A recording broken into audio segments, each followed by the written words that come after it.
Hello and welcome to ClapperCast. I'm your host as always, Carson Timar, and today I'm joined by Mr. Editor-in-Chief Jak-Luke Sharp to finish off our Summer of Blockbusters series with an MCU double feature. Today we're reviewing both Avengers Infinity War and Avengers Endgame, concluding the Infinity Saga, a 23-film arc.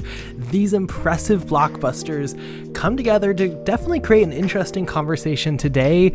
If you're one of those people who get bored when me and Jack agree, don't worry. We actually disagree quite a bit about these films, and today we're not only diving into our thoughts on these actual specific films, but our thoughts on the MCU both before and after these features, as well as discussing and finalizing our thoughts on the current state of the blockbuster genre. It's a big episode, it's a fun episode. Thank you so much for not only joining us today, but also throughout this entire Summer of Blockbuster series. Now let's get to our Avengers double feature to finish off Summer of Blockbusters. Okay, so Jack, a blank screen today joining us, but that is okay because we have finally reached the end of our Summer of Blockbuster series. All summer, we have looked through the history of blockbusters. We've talked about Jaws, Jurassic Park, Titanic, Lord of the Rings, Avatar. We've done these big conversations, and finally, as we've been hinting at, almost like a post-credit scene in each episode, we've kind of hinted at the MCU was coming, that we had to get to the most modern blockbusters and that we could talk about, which is the MCU. And today we're talking about Avengers Infinity War and Avengers Endgame. Let's go ahead and start with Infinity War. So after 10 years, a decade of the MCU building these stories, building these characters, building these dramas, we finally reach the end of the big first saga, the Infinity Saga of the MCU, starting with Infinity War, releasing in 2018, April 27th, 2018 to be clear. Obviously, this is at the time where every MCU film is a big hit. It's not necessarily a big risk that these films are going to do well. And with every single character you can imagine in these two, it's not a shock that these did really well also. Total box office of $2.52 billion, which is not bad. A noticeable increase. We have a basically $400 million budget, which is more than most things we've talked about. So as we're seeing the blockbusters get more money behind them in production, we're seeing bigger and bigger results. This is still one of the top grossing films of all time. I will turn it over to you first, Jack, because I feel like this one, I know you're excited to talk about Endgame. We might have a conversation here also, because I watched this and I was a little confused by some things. But I'll let you start it off.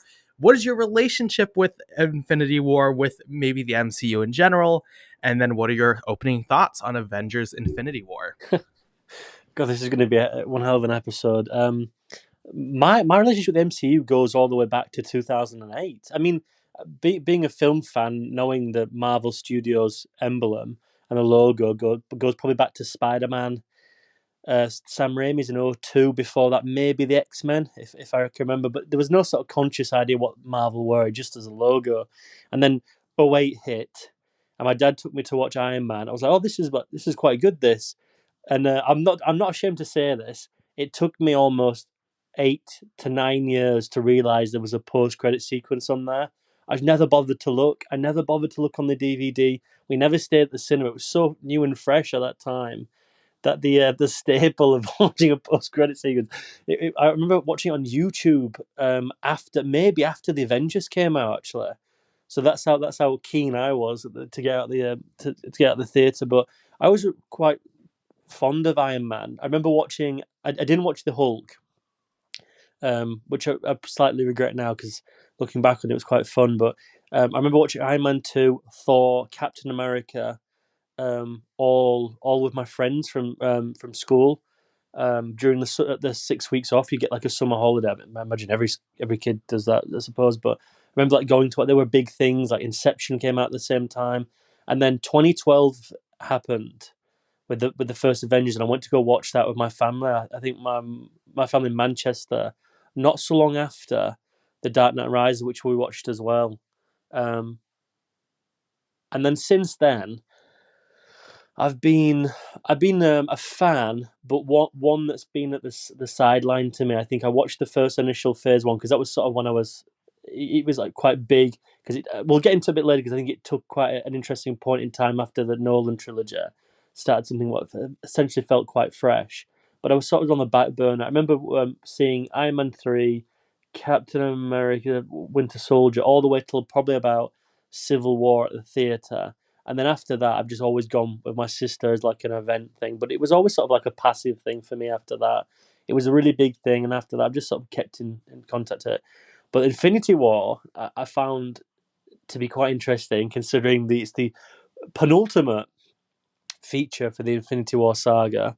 And I remember watching this quite privileged at a preview screening. So I watched it, I think, 5 days earlier. And I must admit, I think I've spoken to you about this as well. And if anyone doesn't know, I'm not particularly keen of watching the same film numerous times.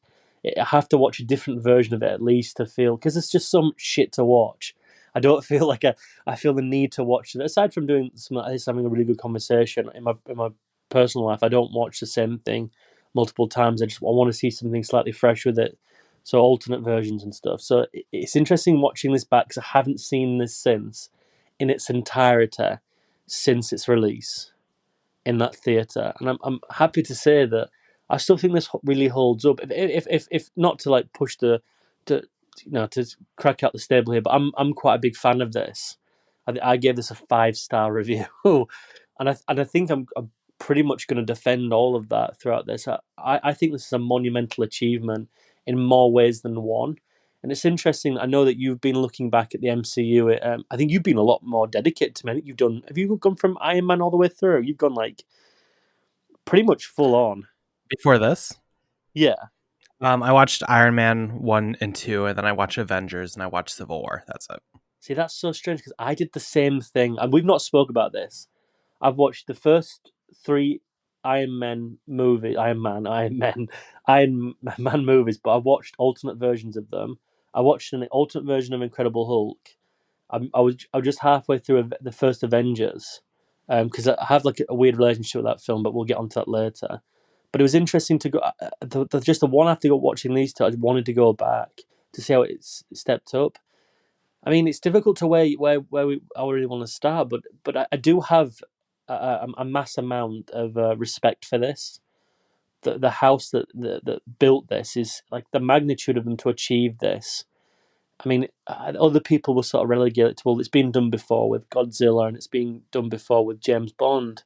Not necessarily, because Bond is a different type of beast that evolved every sort of other year with a different performer, but essentially the same thing about one character remain. And I think Godzilla's probably the closest thing to it in a weird sense of new direction, new artistic merit every so often, the Heisei, the Showa era, so on and so forth. But even then, I think it was ultimately regulated to the same old battle sort of stuff, which is going to be interesting when we talk about this as of late. But this to me is a monumental achievement. I think it's probably one, if not in the top 5 greatest achievements within a cinematic form. Just the longitude of it, the fact that it's been able to suffice. I mean, Iron Man was like completely self financed as well through the Marvel banner, not just distributed by Paramount. These ones are now by Disney. So it's interesting to look at it on a massive scale, but I still think this holds up. I think it's an incredible piece of cinema as well. I think it's exhilarating. It's incredibly well paced. It's endearing. It's fun. There's a lot to discuss, but I'm interested to know what your thoughts are, because I think we probably come from the same type of seeing this at the same time. But I don't know how big you are into this, because I was surprised to know that you weren't an Avatar stan day one like the rest of us were. I'm joking. So I'm interested in where your relationship comes from, because surely I can't imagine a Carson Timar watching Iron Man day one. But if I'm wrong, I'm wrong. No, most certainly you're not wrong. My first MCU film was Ant-Man 2015, summer of Wow. 2015. Went to the theater, and I've heard about the MCU, obviously. I mean, growing up, everyone talks about Avengers, and I remember specifically Age of Ultron was kind of when I was like, oh, everyone is still talking about this. And I just had no interest in it. I didn't know these characters. I don't read comic books. It was not my thing. But went summer of 2015. I think I already saw Jurassic World, already saw Inside Out, and I was like, well, I might as well give Ant-Man a try. And it's very fun. I think Ant-Man's a very fun film. From that point on, I've just kind of been I watched every MCU film in the theaters, caught up obviously with the older ones. Most of them, I guess at that point, I probably didn't see everything going into Infinity War. I certainly have since then. But Infinity War, went and saw it. and really liked it. I was really satisfied by what was delivered. I really enjoyed it. Every MCU film, it's like a great event with friends, as you kind of Hmm. mentioned. It's one of those cultural like cornerstones. We're not so much anymore, sadly, but especially back in like this era, you could get like a solid group of like 8 or 10 to go to any MCU film and have a great time with it. Mostly delivering on quality. Definitely an achievement when it comes to cinema. I will shout out like obviously the Universal monsters, but like that's a very different beast, right? Oh, The great show, yeah. 1930s and 40s to the 2010s. What this was able to accomplish on a storytelling perspective, having these characters over and over in these films, and giving genuine quality. We'll talk about the state of the MCU, and I feel like the MCU is something where a lot of people are very quick to kind of use it as a punching bag, and I get it. There's definitely flaws you can have, definitely flaws I'm going to even have on this episode. But overall, delivering something of quality over and over again on a blockbuster level is something that's difficult to do. And that's something I think up to Infinity War and Endgame, the MCU had a pretty decent track record with. But I remember being really satisfied by Infinity War, but I don't think I've ever gone back to rewatch this. I don't think I ever went back to rewatch Endgame. These kind of lived and died in the cinema for me. And then Yep. until now, until this podcast, didn't revisit it. And I will say, starting with Infinity War, and I was like, not to say I was overly hyped for this film, but you obviously gave it 5 stars. And throughout the week, you've kind of made these small comments of like that it still holds up and it's still really good. I rewatched again the first 2 Iron Mans. Really, that first one I think is spectacular. I Yes. rewatched Avengers. I definitely have issues, specifically some of the Yes. filmmaking there, but I definitely appreciate the characters. I think it's overall very fun. Once you get to the end action, it's really great. Civil War, I think, is like 5 stars. I genuinely think that is such an underrated film in the MCU. I think it asks some Wow. really good questions, has some really good action. Kind of is the perfect mixture of like seeing this MCU evolve. That's kind of a great middle point for everything it represents. I was ultimately quite no, I didn't hate Infinity War. I do like this film, but I was definitely left a little bit cold by it, I'll be honest. And I was really sad by that. Definitely for what it represents within this film, within this franchise, it is important. Um, but man, did I think the pacing in this was bad. Did I think some of the visual effects really did not hold up? This is probably the first one in this franchise where I look at and I can see the technical like ability really didn't hold up. There's some green screen in this that is atrocious. Hmm. There's scenes, especially in the opening kind of battle in New York, where like Tony Stark is standing there and it just looks fake. It doesn't look like he's there. It doesn't look like he's with any of the other characters. It just looks bad, which I was really saddened by. And I'm sure it looks better on the big screen, but at least from home, that really was noticeable. And just overall, the character work here, the actual storytelling.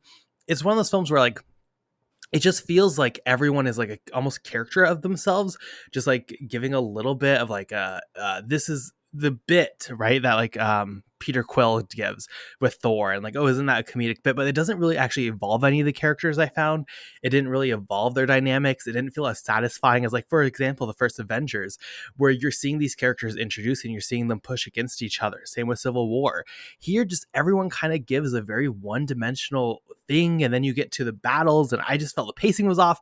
I don't know. For me, Infinity War really, I was saddened by like, I think it's good. I think it's fine, but I would probably not go back to rewatch this outside of the ending, which the ending is fantastic. I like the ending a lot. Still some minor issues maybe we'll get to. But I think it's worthwhile to have this like pretty, I think you mentioned in your review, a ballsy ending, a ballsy film in a lot of ways. But looking back on it with that shine of kind of what they're doing out of it, being in the theater, not knowing what's going to happen, I was a little bit cold by this, I'll be honest. Wow. I mean, I don't think I could. I don't think I could. I don't think I could probably not come at it any more of a different angle to you. I find the pacing here electric, and it's one of the issues I was going into it. I was like, well, this is like what the 20th thing, what they've done. You've got 3 phases before it. You've had 2 Avengers films before this. You've got a lot of time to build up, and it's going to be interesting how they set the pace of the race here. And for me, going back to watch the first Avengers, I think this actually takes a lot of the Whedon film and sort of like uses it as a corpse essentially, or as a background to study and where we can do this, where we can do that. Because essentially, this starts and it does not let go, and it sets a really interesting precedent with how it uses Hulk, and I know that comes back towards the ending for a lot of fan issues with it, but I've always sort of appreciated the fact that this wasn't a film where we're just going to have 20 minutes of just slowly meandering conversation about building once up. It sort of respects everything that's come before it, and I like the fact that it's a feature that just starts, gets into it, and doesn't really need to not associate itself with everything that's come before it, but it gives a lot more stock to its fans and says like, you've been waiting for this for a century, a decade. Let's just give it them, and I quite appreciate that in a sense of they really, really could have held back and wormed the way into it, very much like Age of Ultron was, in a sense of, well, we've got them all back here again. Let's have a big moment, but let's quiet everything down and build it into another film. This doesn't do that. And I think there's only one way you can really, really, really take it in this direction is the direction they do it in, where they just, and here we go. We're on the ship with Thor. We set the precedent. We set the tone. And it also, and not to sound like sadistic or nihilistic or anything, but I like the fact that we get rid of Loki straight away. And granted, we'll come back to that later. But I like the fact that you think that Hulk here is going to be the crescendo. Nope, he's gone. We'll get rid of Loki. He's gone. We'll set the god that everyone's referred to on Earth as being essentially the instrument or the catalyst of opening this world up. Because once that happens, with Thor arriving in New Mexico, this franchise changes dramatically. And I think it's interesting that they sort of take that as is. Granted, I think for anyone who doesn't watch this, like, wanting that or sort of expecting the pacing, you're going to be sort of like dishevelled because it is relentless. That being said, I think for 2.5 hours, I've never really thought there was plodding issues here. Granted, there's pause and there's moments, especially when Doctor Strange, Peter Parker, and an Iron Man, Tony Stark, are on the ship. There's like a pause there, and there's essentially a discussion. Then we've got essentially the run and gun thing with Vision and WandaVision. Sorry, Scarlet Witch. So there are times here where there's an effect of just slowing it a little bit, the pace down, but it's constantly interrupted. It's constantly interrupted, and I quite like that in a sort of subtextual, contextual way of these characters have known for a long time, especially Iron Man, that this was going to happen. It happened in the 2020. Not to get very nerdy, but specifically into this contextual of the franchise, the experts that we are. In 2012, that wormhole opened up. Since then, the character arc of Iron Man has been relentless of this will happen again. We need to protect people. That causes a rift with Steve Rogers. That causes then the political rifts, excuse me, about how their ideologies then become abrasive to each other and parallel.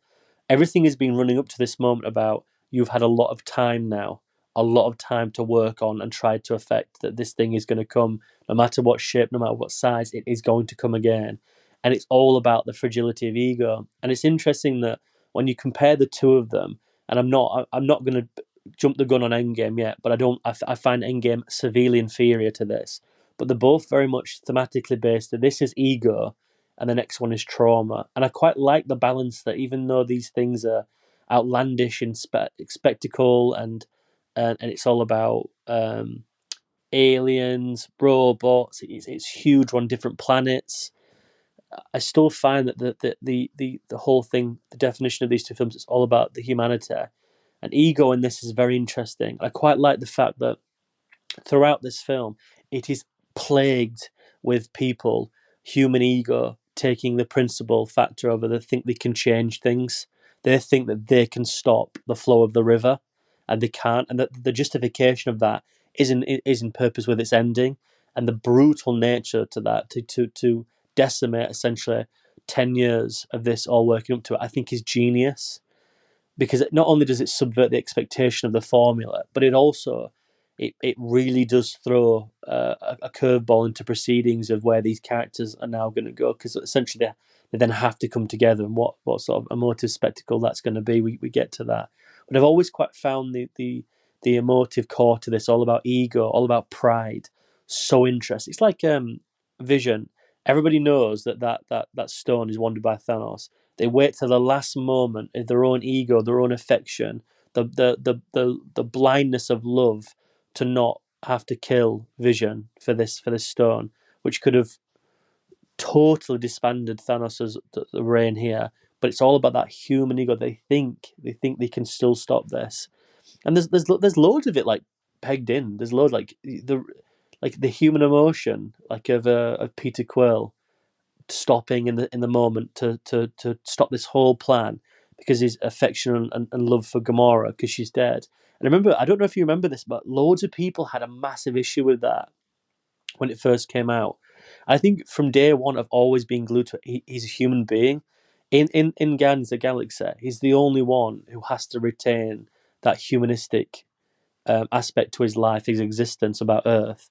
So of course he's going to be highly strung on the emotional variables, and the fact that's still a thing that I think adds to the character because it's loss. It makes him human. It makes him and have an identity. And I also think that again, it's that ego. Like you're going to really put yourself forward against everyone else. I've always found that quite endearing. I don't know about you, but I just back to the point. I just find this film so interesting about human ego. Like Tony Stark really thought that he was going to take a spaceship to Thanos' homeland and beat him in hand-to-hand combat. Like I find it so interesting. I think it all works really well about the pride and ego of mankind that they think they can stop this or they've got any other chance. And again, but going into Endgame, that they've got to sort of appropriate that. But that's where I think thematically, and I think we both said a few times that these films sometimes don't really have that context of thematic based, and that they don't have enough substance over style on occasion, and with them being essentially vignettes in a vast piece of artwork, it is the main issue. But for not for, I won't go for the latter, but for this, I think it really holds up with that about looking at sacrifice and what they're willing to put forward. Yeah, I most definitely wouldn't disagree with you there. I mean, I think this is quite thematically rich, both with ego, and then you can talk about like Thanos' plan. I think that makes him a really compelling villain. I think that's absolutely here, and I think it's also a beautiful one too with Endgame, which we will get to. But when you look at ego turned into trauma due to ego, I think that all works very well. For me, I think the pacing of this, you mentioned that you like that it just gets to it and that there's these interruptions and these Yeah, pauses. For me, I felt like it took forever to get onto the spaceship. It felt like, and also like, really.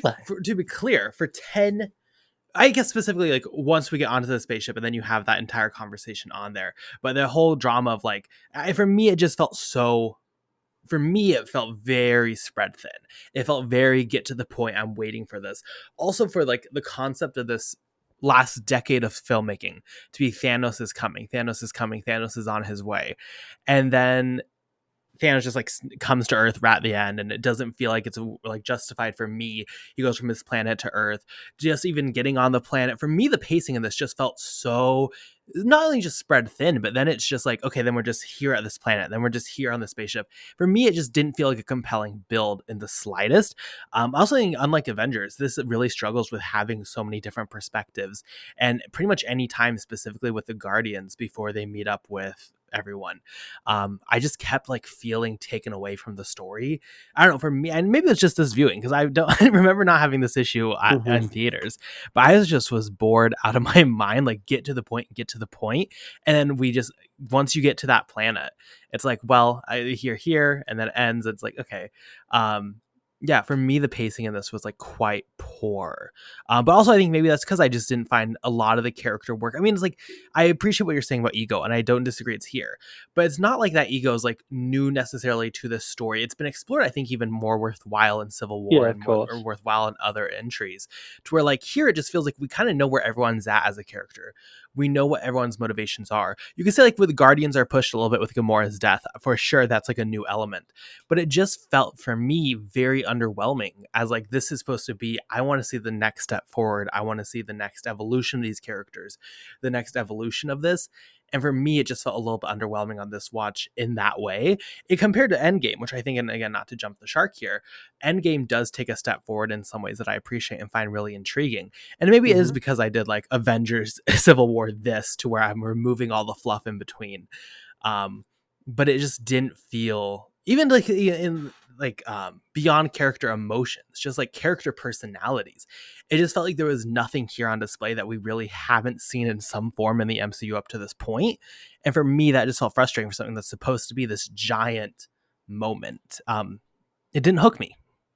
Yeah, and so I I wish it did. suppose the only argument against that, or even to come back, there's almost like, well, I think the fact is they can't really start something fresh in the sense of a character arc, because this is technically closing an arc and then having to open up with Endgame. So I think you're not going to see a considerate amount of second dimension to these characters, and I also think once they do that and they bog it down, I think we're going to set this narrative where we're going to have these characters talk about things. And I think once you do that, the logic then goes out the question.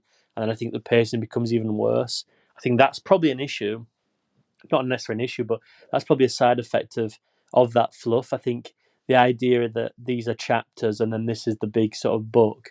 I think that's the only argument, and not even one I'm sort of suggesting to be correct or anything. I just think that's the consistent argument. It's like, well, those whole little bits of vignettes are there to build upon that.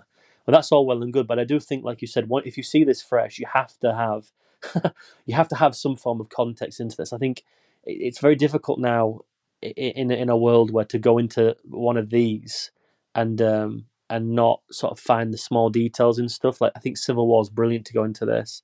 But contextually as well, I think it's pretty bang on.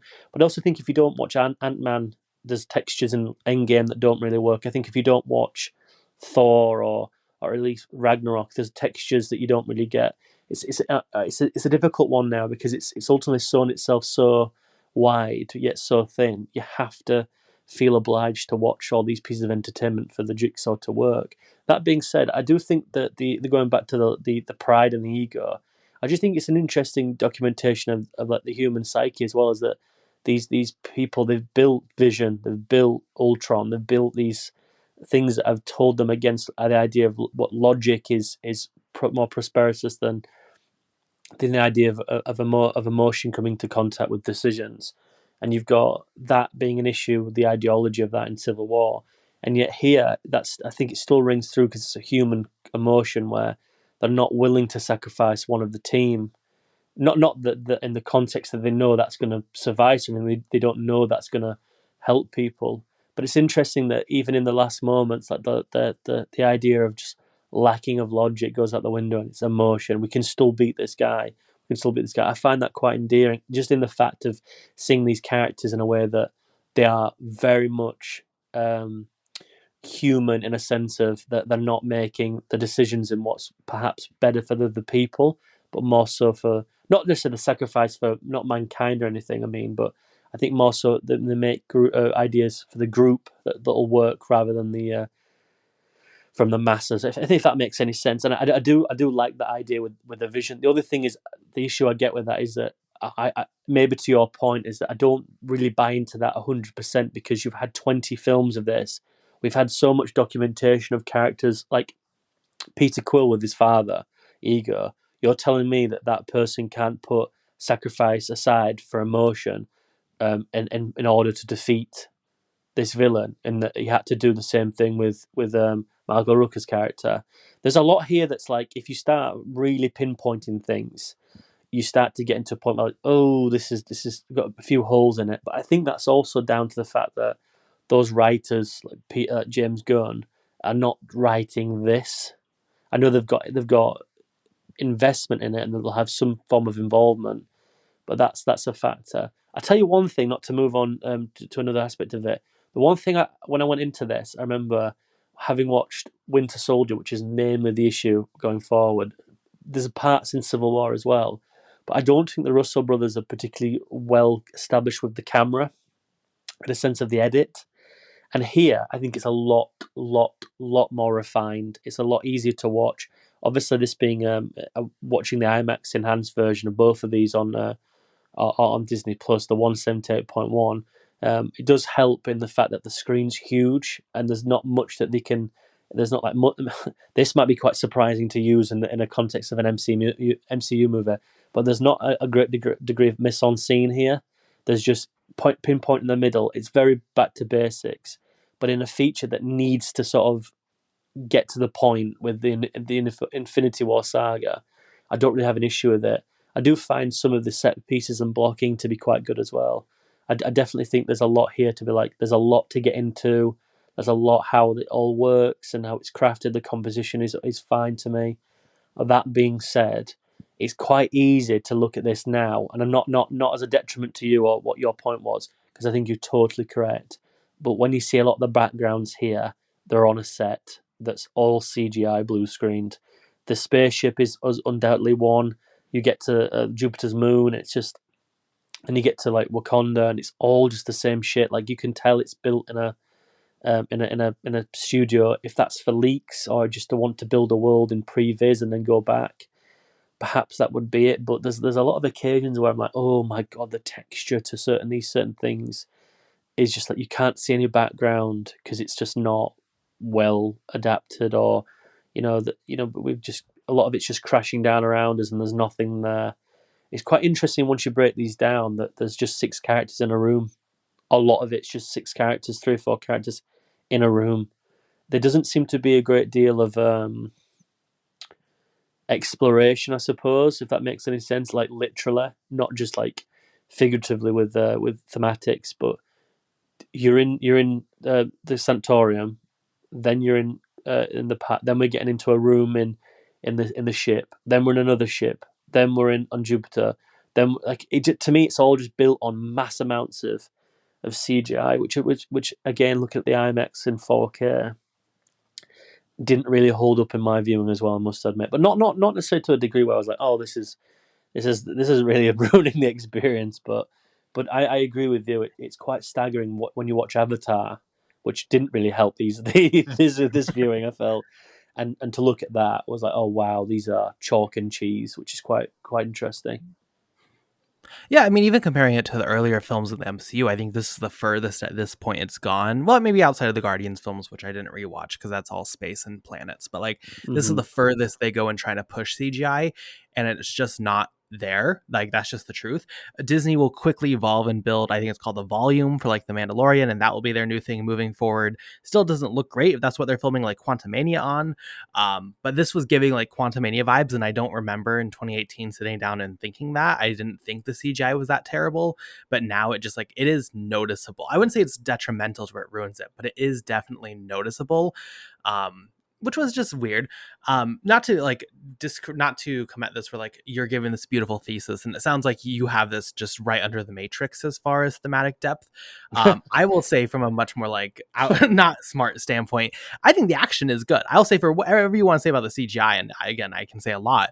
The action with this, I think, is fun. I think that's kind of the highlight of Avengers, the first Avengers film, at multiple points throughout the MCU, especially playing around with the Infinity Stones. I think that this had engaging action, which I appreciated.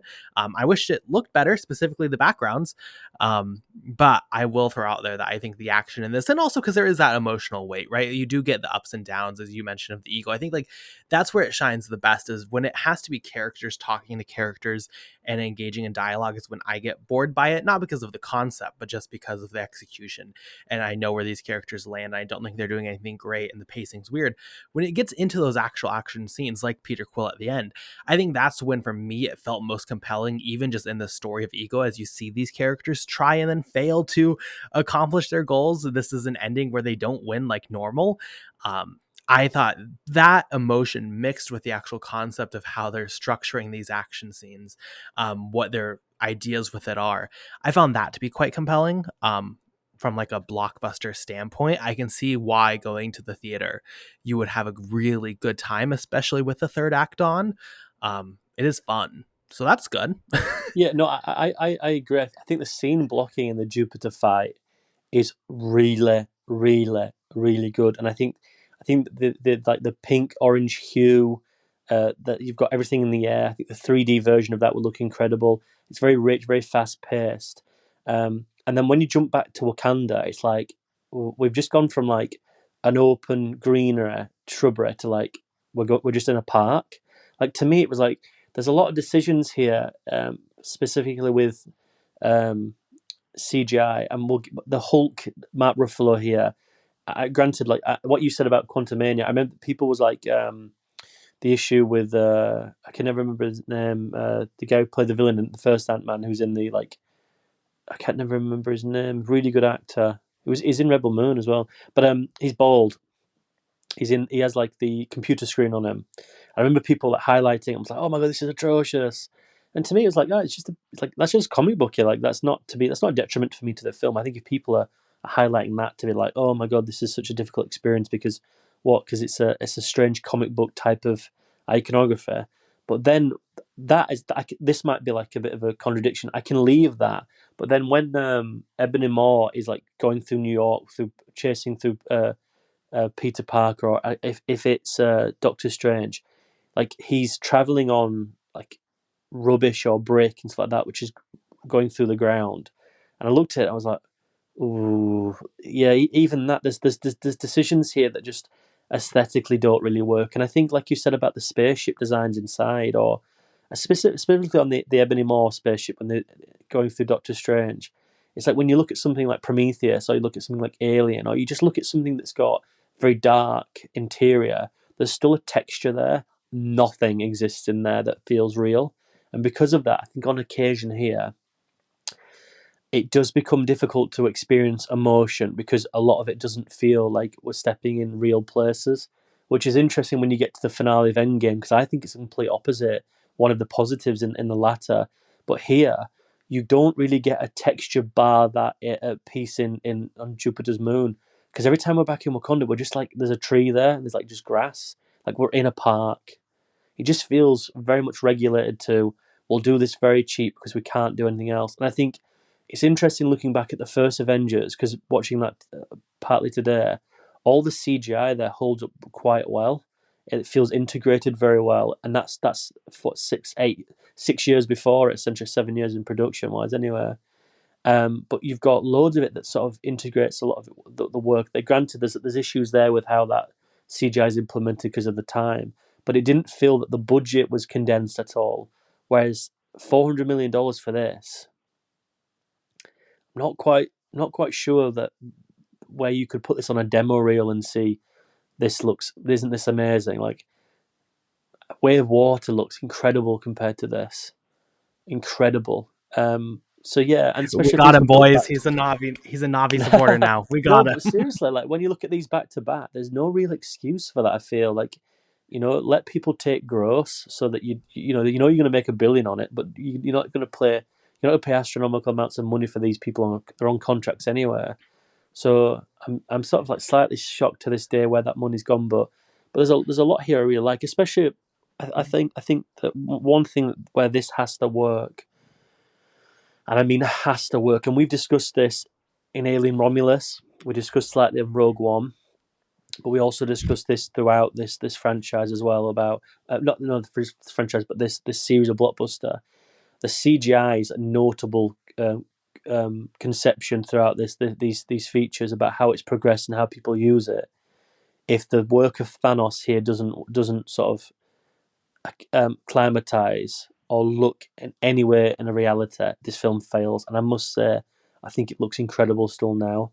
I think the texture, James Brolin's performance, sorry, Josh Brolin. His dad might have been a bit too old for this, but I think you can probably argue that the character's quite stoic and therefore not very emotive. And I think that's how they get away with a lot of it, because there's not a lot of visual depth to the character because of that. He doesn't have to scream or cry, but I still think there's a great deal of Josh Brolin in that. I think it's incredible to see as an achievement still now. Oh, I agree, and the performance is also fantastic. That's the thing about Mm-hmm. Marvel that I don't understand. It. I'm not a visual effects person, so I don't understand like necessarily all the dynamics of how it practically works. Their characters always look good, right? Like I've never had Yeah. an issue with like Rocket looking bad or Groot looking bad. Thanos is fantastic here. I think you're even downplaying a little bit. Like I know his character is not necessarily that emotive, but the emotiveness that comes through on this Oh is yeah, yeah, impressive. yeah. Especially like you can tell like it's one of the only times.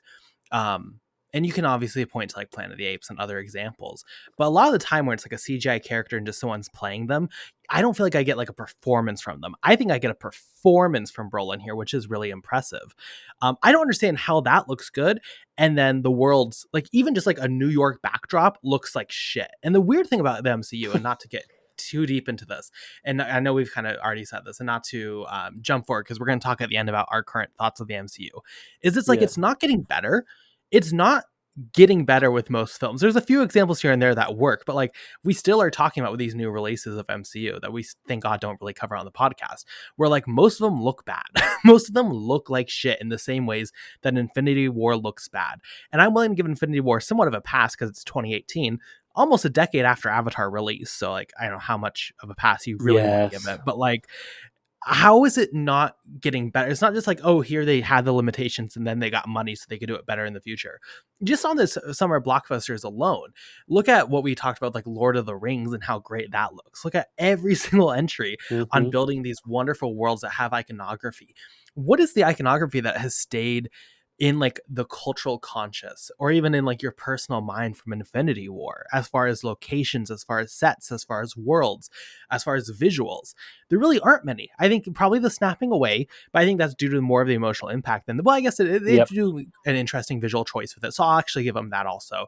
But like outside of that moment, there's nothing in here that feels overly memorable, that feels like it's an iconic piece of iconography from a film that is supposed to be the biggest film in this franchise so far. For me, I think that's just a wild failure to have, and I don't understand it again because they have the money, they have the ability to do good CGI. Brolin's fantastic here. All the characters, all the CGI from like that perspective looks great. I don't know if they rush it at the end. I don't know if it's because who they go through. Like I don't know why that would be the case when it's not the case for a lot of films, but here we are. I don't Yeah, I know. mean, I saw there's two answers to that question really. Like what you've asked. The first one is iconography, and I think from a franchise that is essentially from Iron Man, which is built on a suit. You've got Thor's hammer. You've got all these visual iconographies that ultimately go back into what like staples of what these characters are. They're identifiers, aren't they? You know, they've built upon quite a considerable amount of that. And then when you get to, I mean, the staples, I mean, like the original Avengers crew, and I must admit, it's partly probably down to answer the first question, partly down to being over a few of it now. Like it's that you've been desensitized to a lot of it. They're going.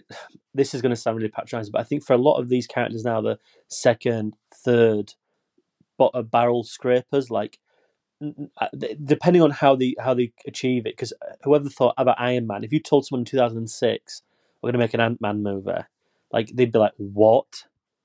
Like, yeah, we're going to make it like an ant. Like you'd be like, this is like something like The Spirit. It's just stupid. Like nobody wants this.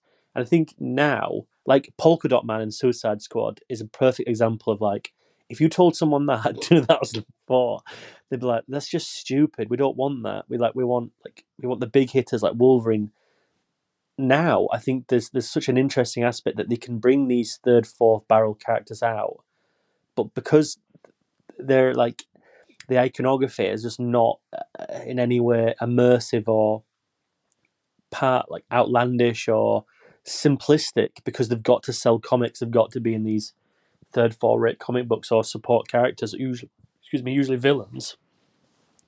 I do think that's going to be run amok, and they also then can't create original IP because this is the whole project projects are based on selling through previous writers that they don't really have to pay residuals for anymore.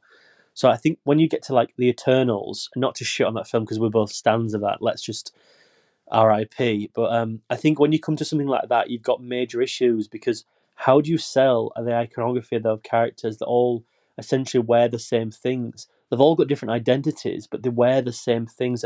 And this being such a visual medium now, the comic books, video games, um, TV series, T-shirts, toys. They're just you can get Harry Styles in one of those things, but nobody gives a shit anymore because it's not an interesting character, and you've got to have such good material to get that out. I think now what really has come since where it's like, oh, that's interesting. Who has put more time into a character that John Favreau did with Iron Man? Because it's such on a relentless scale and a scope, they don't have any time to really blood a character in. I think that the only one I can imagine, this might be slightly strange, is Ant-Man, because Edgar Wright was writing it and it felt like it was like 3 or 4 years into it. Then since then, I can't really name, even Doctor Strange is like, that arc already feels done. Like the Scott Derrickson movie was like really interesting, and the Sam Raimi one, visually, I think it's amazing. I still think it's quite a good film. But when you get to sort of the Spider-Man stuff, it's like, what has he got to do now but just be a caricature, like one note? And even now, they've had to make massive swings, no pun intended, with the Spider-Man Peter Parker character, because they've had to reinvent their own character after 3 films in his own trilogy to be like no one knows him. It's so interesting to see where they're going to have to go for this, because everybody's going to know everything. And maybe this is the point you mentioned earlier about feeling the one note. Where can they take these characters now? Because everything is coming full circle. They can't really put much more onto them because they're sort of drawn out. Maybe that answers your question. But the second one, right, is the iconography. And I'll be the first one to admit this. I agree with you about how it's looked ridiculously underwhelming for a considerable amount of time. I think that's because these are not prevised anymore.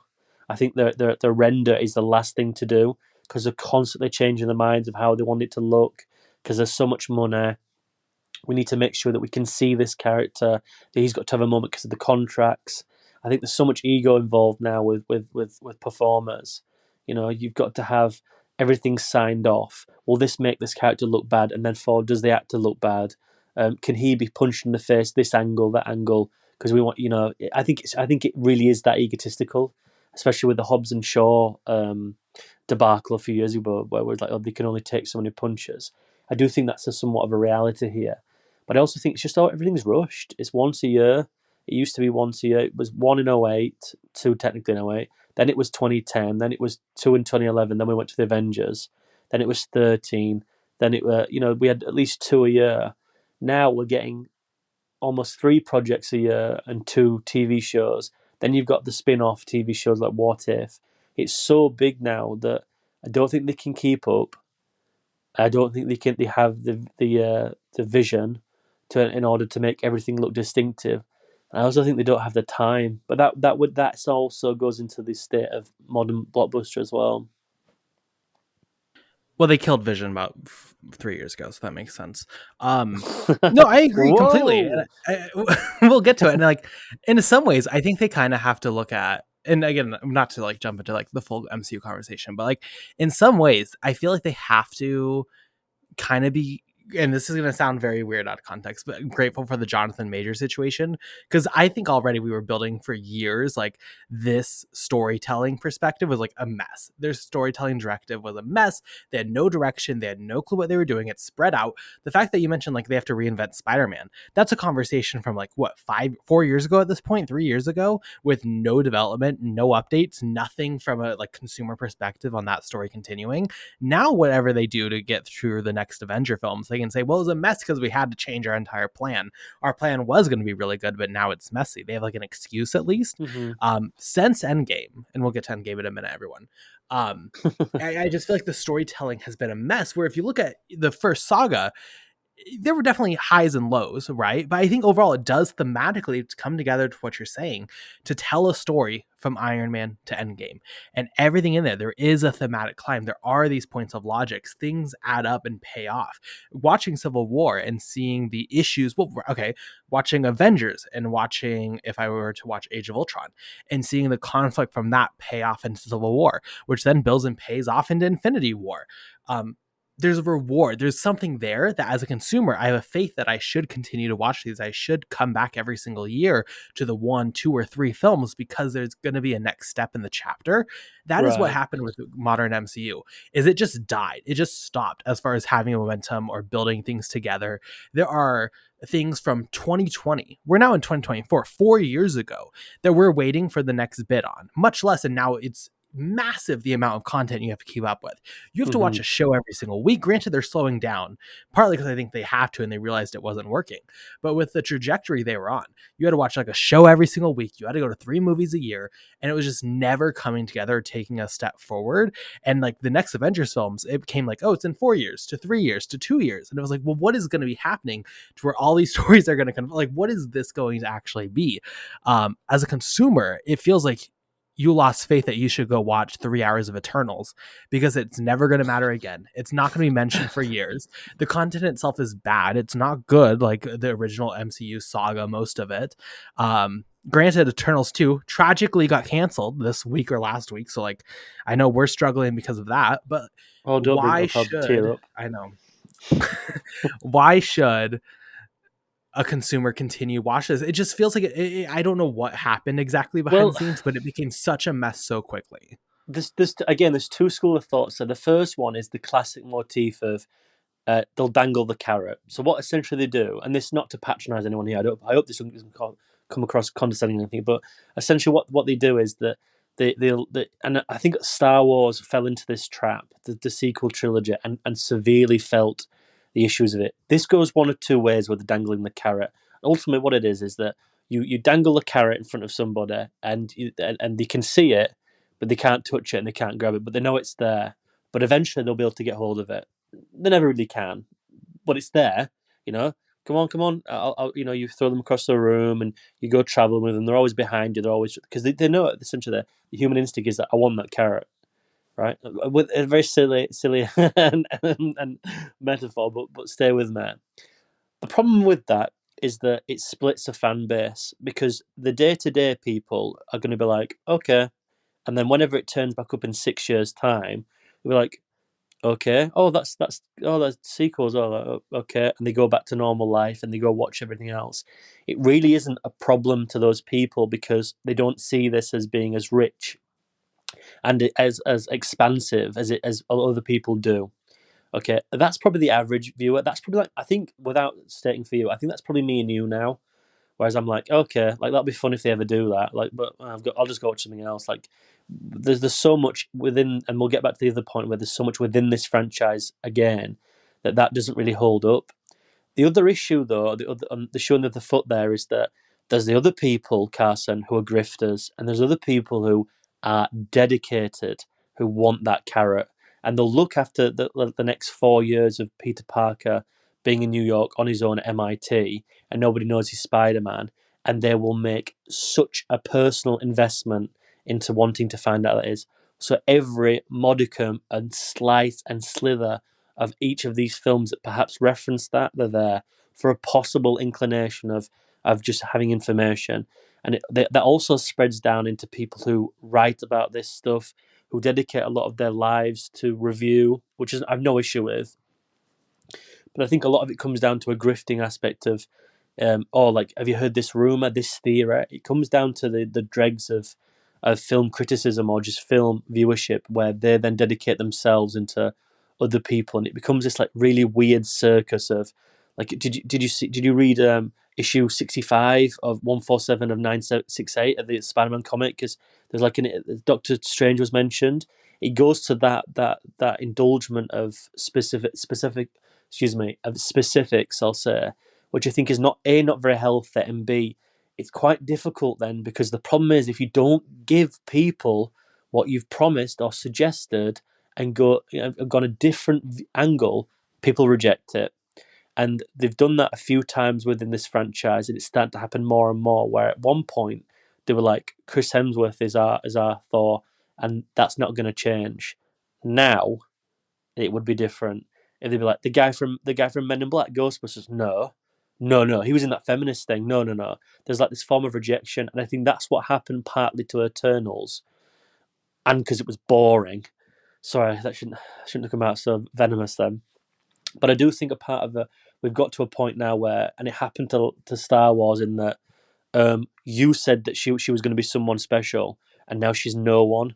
I reject that. I reject that, and it's an issue. It's an issue that sort of happened and plagued film criticism and film conversation a lot about the idea of how much the fans are entitled. Can you imagine someone at the likes of Robert Downey Jr. getting that role now, ex-addict, granted has completely moved on from that life, and better person for it, gone through all these trials and tribulations. They would completely reject that. They would completely reject the notion of that, because they think now, because they've grown up with it. This not for a vast majority of fans, sorry, but I do think people idolize this to an extent where it becomes a personality, and these people who make these films could not give a flying fuck about you if you don't purchase that day one, you know. And the problem with that is that you said it so well, that this is so expansive now that they can't get to what happened 5 years ago. Marshall Ali was announced as Blade 5 years ago in an off note cameo, wasn't even in the frame, and they haven't got a director attached, and it comes out next November. That would not have happened 5 years ago, 6 years ago, 7 years ago. So they're in. You can tell they're in the muck, but they don't have any need to do it, do they? Why? Because we've got Robert Downey Jr. as Doctor Doom. They've got so many leeways now. They can give something in front of someone and be like, "This is now the new carrot. Forget about that. Forget about that." So that's where I come down, and it's like I know that was a bit more like all around the houses, but I feel No, that there's this issue where because it's so expansive, where do you start now? We've gone. I've lived through these films essentially from '08, so I know the placement. God forbid if you came into it now and be like, where do you start? Where do you start? Like, how could you tell someone to watch Secret Invasion, or you should watch Echo? There's just so much shit to watch, and I don't see that as a yeah, derogatory term. There's just such amount of stuff to watch. It's quite overstimulating. It's quite what I'm looking for here. Overwhelming is probably just oversaturated. like, yeah, as well. You know, if you're telling me you can show Doctor Strange and show Tony Stark to someone and be like, "What's the difference?" They'd be like, "I don't know." It is. It's just a fact of it. It's this. There's just so much narrative convolution. There's so much um, selling convolution. Like if you're not a massive diehard fan of this, which you'll go watch anything anywhere, I think you're almost regulating to guesswork now. Like Yeah. I know I don't know about you. I know I've watched TV shows partly for the reason I don't really want to watch 8 hours of just something that could be 2.5 hours. It's too much for me. But I don't think a lot of the people who were day to dayers went to go watch that Disney Plus stuff, and I think that's an issue that they've suffered from as well because they've expected those day to days to be not groomed into be like lifers. Like, oh my god, like did you see the snippet of line dialogue 6 in minute 1 to 7 when they mentioned Peter Parker and who his father was? I just don't think those you can grow those people into that because of the saturation of the whole movie market anyway. But I know that was really elongated answer, but yeah, No, I mean you're yeah, correct. I think it's even more though detrimental than you're somewhat saying here, because like yes, there are some films that are hits, but like let's look at like Ant-Man for example. Ant-Man did really well in 2015 for a character that not a lot of people were anticipating. Didn't necessarily have this direct tie to like this larger universe in this point. I get why like the Marvels was a box office bomb, but like even Ant-Man Quantumania was a failure at the box office ultimately, which was positioned to be a very important film. Like they're struggling to get eyes on projects that are supposed to be important. Disney Plus has a bunch of issues. Blade is like a mess that you bring that up. They lost Mahershala Ali for like a week. Like who knows what's going yeah. to happen? I just don't even think. I think that film was fictional, which makes the scene in Deadpool and Wolverine where they make a joke about that there's an upcoming Blade movie very funny because there's not an upcoming Blade film as of right now. But it is a mess. But let's reel it back in because we still have to talk about Endgame. But first, maybe let's just give closing thoughts on Infinity War. I know we kind of went off base there and off the road. I will say, I just want to be really clear. I do like Infinity War still. I gave this 3 stars, I think, on this watch. I think the visual effects especially were underwhelming. I think the storytelling, I guess it comes down to expectations maybe. Where like, I'm wanting this to be the next big step and provide something new. Ultimately, I don't think it does for me in a compelling way. It sets up something new. It has an ending that is very memorable, and especially on a first viewing at the time was very effective. But ultimately, for me, I don't think this film has the goods to where I feel like this is necessary to rewatch and re-enjoy in the Okay. same way that I would rewatch Avengers or I'd rewatch Civil War. But I know you're more positive. Well, yeah, I'll give my final thoughts, but I'm desperately wanting to ask you a question after this as well, just about this. But yeah, there's a lot of like misgivings as well. I think there's a lot of aesthetic choices I don't like. I mentioned like the matter of other things just silly.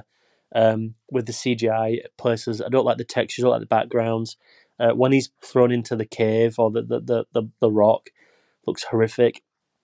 controversial here, but I think the aesthetic of them turning to dust, is horrific. I think it looks so poor. I don't think it has any form of like. Granted, they need to condense it and slow it down, so they need a visualization of it, not just someone disappearing. But to me, it was like, why is it brown? Like, well, I don't understand it. Why is it not grey? Why is it not ash? Is it sand? Is it dust? Because they call it the dusting, don't they? To me, it was like it's such a very strange choice there cinematically. Um, I still think this is quite gripping and I think it's quite intense. I really quite like it. The one thing I did want to mention, though, just very briefly, which I think goes back to our point of what we're going to have an issue with in Endgame, is I found there to be very little fan service here. And I think that it's a notable thing to talk about within these films now, because in the first iteration of the phase one, fan service was purposely put there to create a franchise, but create a universe. Stark Industries was plastered here, Incredible Hulk. You'd see Phil Coulson go to Thor's hammer, then that set up Thor. You'd see the shield of Captain America, which you'd find out retroactively was like, condensed into to his arc and how that was presented to him and stuff. But it all felt building to something.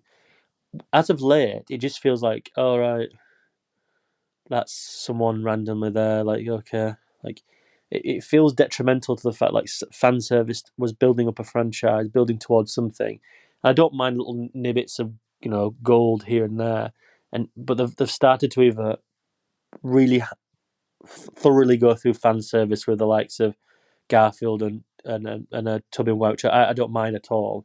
But I just find that some stuff recent, like Beast is there or Eros is there. It's like you were who what like okay, like it's just so the magnitude of it all. But here, there's no time for that sort of shit, and I like the fact that it's very straightforward. And there's hints of Doctor Strange's conversation with Iron Man about it's the only way. That's all we need. We need foreshadowing. We don't need fan service. And I like that the credits just go to black. I'm all for it. I'm all for it. I have an issue with the post credit sequence, which we'll get onto next with this other thing. Calm down. But no, I still think it's a monumental achievement. But there's one thing I want to ask you, and I think, unfortunately, I know that what the answer is going to be because of what you said, right? But just to look at into context of the achievements here between two films I'm going to compare, what do you think is the biggest achievement, both within technical achievement, but also for the magnitude of canon and also for the franchise in itself, for the genre? What do you think is a bigger achievement, Infinity War or The Dark Knight? It's not as simple, is it? It really isn't. I was thinking about it yesterday. I find it really close because they set out with two things to do. One commercialized it to being like as big as it was always going to be now, which is The Dark Knight. But this is on a magnitude that I don't think those films could even compare. What was I your think that, exact wording again with the question? I just think which one do you think is the biggest achievement? Granted, there's the context of that obviously will change with your answer, but I just think that to give a bit one side to the other, I think The Dark Knight commercial wise changed the game. Like Yeah. commercialization of the superhero genre was like, we can get this in cinema now. We know everyone's going to go see it. Whereas you could argue that though is based on the blueprints of Heat. So there's not really a case of Nolan really pitching an original identity there, bar its iconography. Whereas this fucker feels like it takes the next step of commercialization with like the $1 billion thing, like making almost like 2 billion, whatever it was. But it also feels like they managed to actually like finish a 21 film saga with a bitter ending, and it works. I still think Yeah. this with all the characters. I'm sort of giving you my answer here, but I do think this is crazy to say. I love The Dark Knight. I think it's monumental. I still think this is the biggest achievement in the superhero genre. I'd agree with that statement. Do you think it's close, or do you I think I'm? think, well, I think it's close though for different reasons. Like I think probably as a personal filmmaker individual achievement, I think that probably what Nolan did with The Dark Knight, I think is probably like a bigger on like getting this made, having that iconography presented in that way. But when you look at overall what it accomplishes, I would definitely give it overall to Avengers, Infinity War, and Endgame. I mean, something like this has never been done before. Even in the other examples we mentioned, like Godzilla and Universal Monsters, again, very different scales and worlds there. This has never been accomplished like this, and chances are it probably will never be accomplished again, right? Like this Well, is a very well, we're not on track at least right now. I'd say the dark, I'm still holding out hope for the dark universe, but I would say that this is like something that can't be replicated and something that hasn't been replicated and never has been seen before. I would give it to this, like, probably for sure. Dare I say, like, even past the superhero genre, when you look at like achievements and like storytelling in the cinematic form, kind of like you mentioned earlier in the beginning, I struggle to think of many things that are quite as impressive as this on this scale, especially. I mean, obviously on the scale, it's never been done before. I think this is one of the more impressive moments in film, regardless of genre. yeah, definitely. Cool. Well, with that, 1 year later, we have Avengers Endgame. Kind of weird, like compared to everything we've talked about on this franchise, on the summer blockbusters.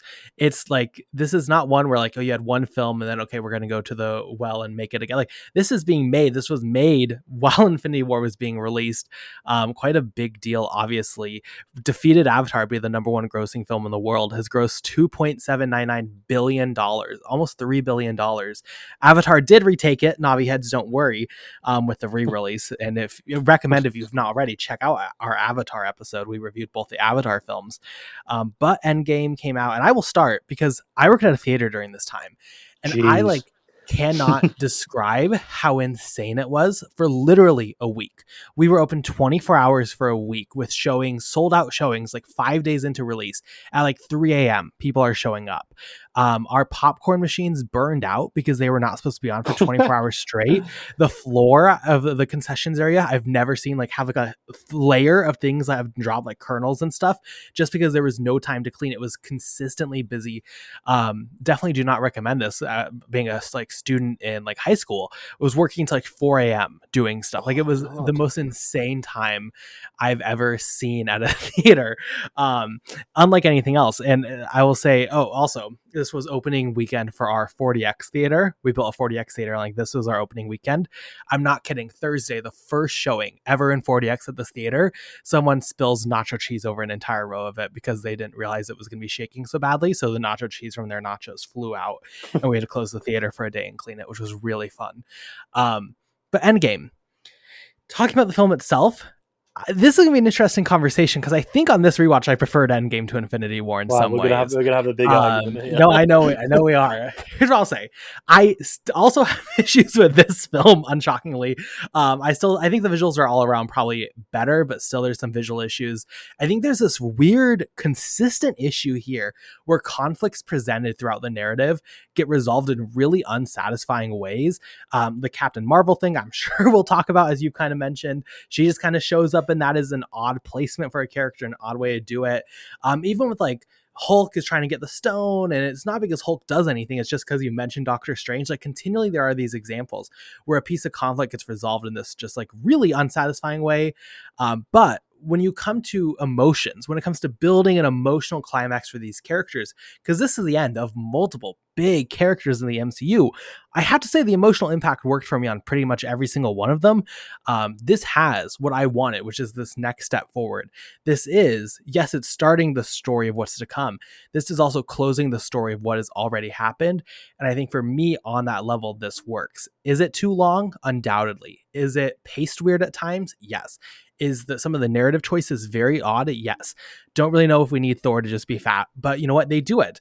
And I think emotionally, when it comes to looking at trauma, when it comes to everything you mentioned, yes, Infinity War has a lot on ego. I don't think that's more impactful for me than what this film does with trauma. I think this does have a strong emotional core, and for me kind of provided everything I wanted from Infinity War. I gave this like a 3.5 just to be in context. So like I do have it slightly above Infinity War, still has issues, but I definitely enjoyed this film.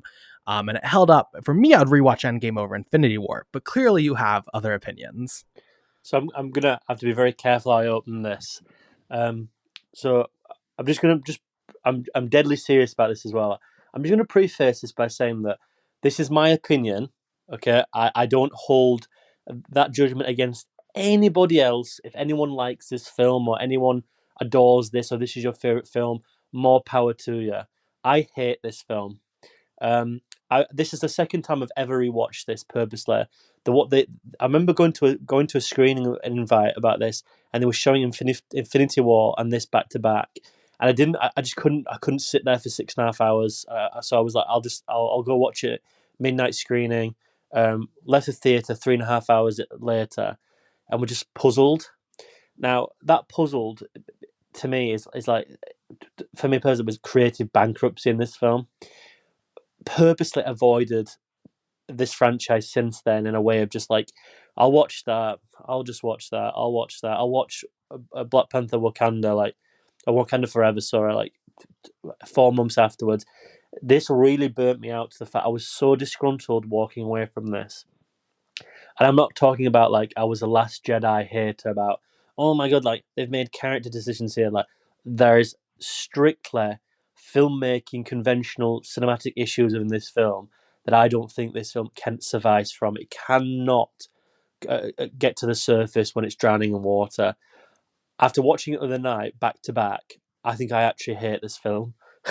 um, and I really want to try and articulate myself to a degree where I don't come across like I'm just sort of like being a nuisance or annoying or anything. So I'll try to be quite less disgruntled and more academic on it. But I'm going to just start this here. Anybody who can't see this had major issues with reshoots, right? Major issues with reshoots is talking out their arse.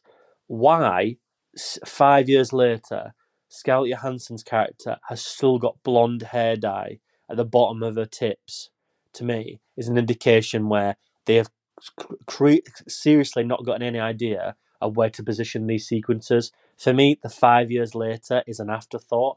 There's no way that this was consciously meant to be 5 years later afterwards, because there's just so many issues here where they've changed Carol Danvers' hair to be like also ghastly. Ghastly. That's the most frightening thing in this film, is that haircut's horrific. It's giving Jojo Siwa. It's bad, but it feels like a small iconography to sort of give you the idea that things have changed. But they're still the same.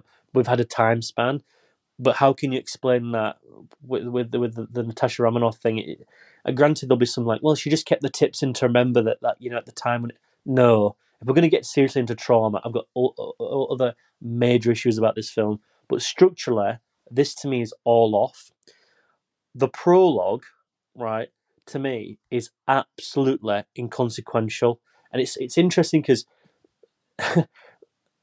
Jeremy Renner and Hawkeye have never been a quintessential aspect in this franchise for me. It's always been an interesting side character like Scarlett Johansson. And ironically, in this film, the two get quite a massive gulp of commitment within the narrative. But for me, why on earth would you open up with a fourth, fifth tier support character to set the precedent? This should have started with Nebula and Tony Stark on that craft. We get the isolation, we get that, and then when the brightness comes up, we should then cut to your credits, and then we should then cut back to it. If we're going to go back to the Avengers Initiative place, that's all well and good. But the fact that we opened up there, to me, is like we're setting a motive conversation here about a fifth, sixth tier character that it's just not going to be a massive issue, because who actually comes to these films to watch Hawkeye? Who actually cares? To the degree where you've got the Iron Mans and the Thors, and the thing where this becomes slightly more issue with the idea of the structure is that this film at the end of Endgame, all the new Avengers die essentially, and the old Avengers are left. Therefore, when you go back into Endgame, you want to spend a lot more time with them because these are the ones who survived it, which is all well and good. But why are we then with the sixth tier character? And granted, that arc comes back in for the latter half of Endgame.